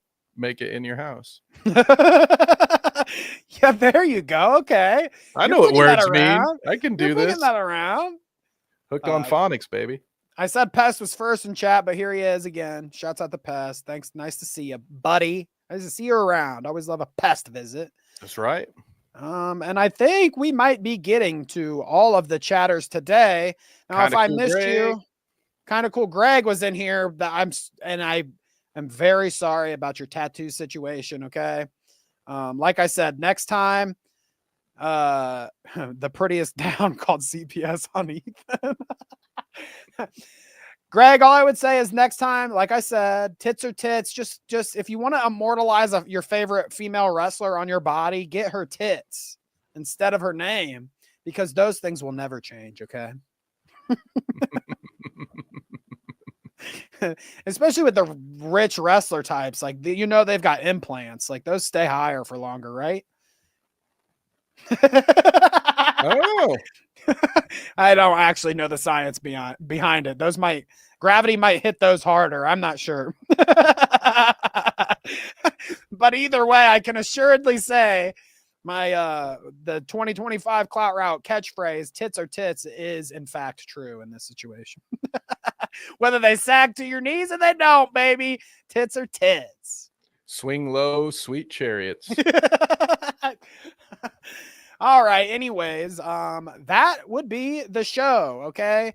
Wait, did Danny miss me? Idubbbz is here, folks. And if I missed him, I don't want to miss him. And I will say again, Idubbbz in the chat today, a very important viewer, a very important friend of mine. Thank you, Idubbbz, for being here. We appreciate you. Okay. Even if I don't say it enough, I'm sorry. Okay.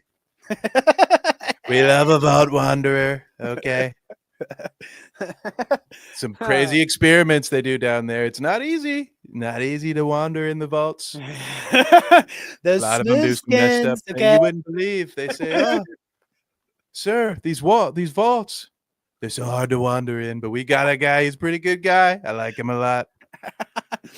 All right, folks, we appreciate you, and it's time for us to get out of here. Long overdue. So, Kevin, just so I am clear on the schedule here, next week is not our are we skipping the Sunday stream next week or not? Sunday? Yeah, we are skipping next Sunday because that is Mother's Day here in the US. Call your mother. And I have some family duties that I need to attend to. So instead, May the 13th, which is a Tuesday, right? We will be that it is live streaming at the Tuesday time slot, right? Right here on Tuesday, 6 p.m., baby. Got some brews, got some joints, got some blinds, got some baggies, dude. We're about to get it on, okay? They thought Ethan was on drugs. Wait till you see us next Tuesday, bitches, okay? I'll show you how it looks for a streamer to be on drugs and alcohol, okay? We're going to show you. No, I'm just kidding. We might come with a beer or two. That might be the extent of it. But you never know. If I come fucking grinding my teeth, it's the Clout Route. You'll know what happened. But yes, so Tuesday, the 13th at 6 p.m., we will be here in studio. Kevin can sit right next to me. Maybe we'll even give you a hug. Do one of these. Give him bunny ears. Can we do the ET phone home thing where we like touch fingers? Do you think that would work? We could do that right now. You know what I'm saying? Look at that. Oh, wait. Wait for it. Wait for it. Ooh, boop. Oh. All right, folks. Tune in next week. Chris, there will be drugs, okay? Peace.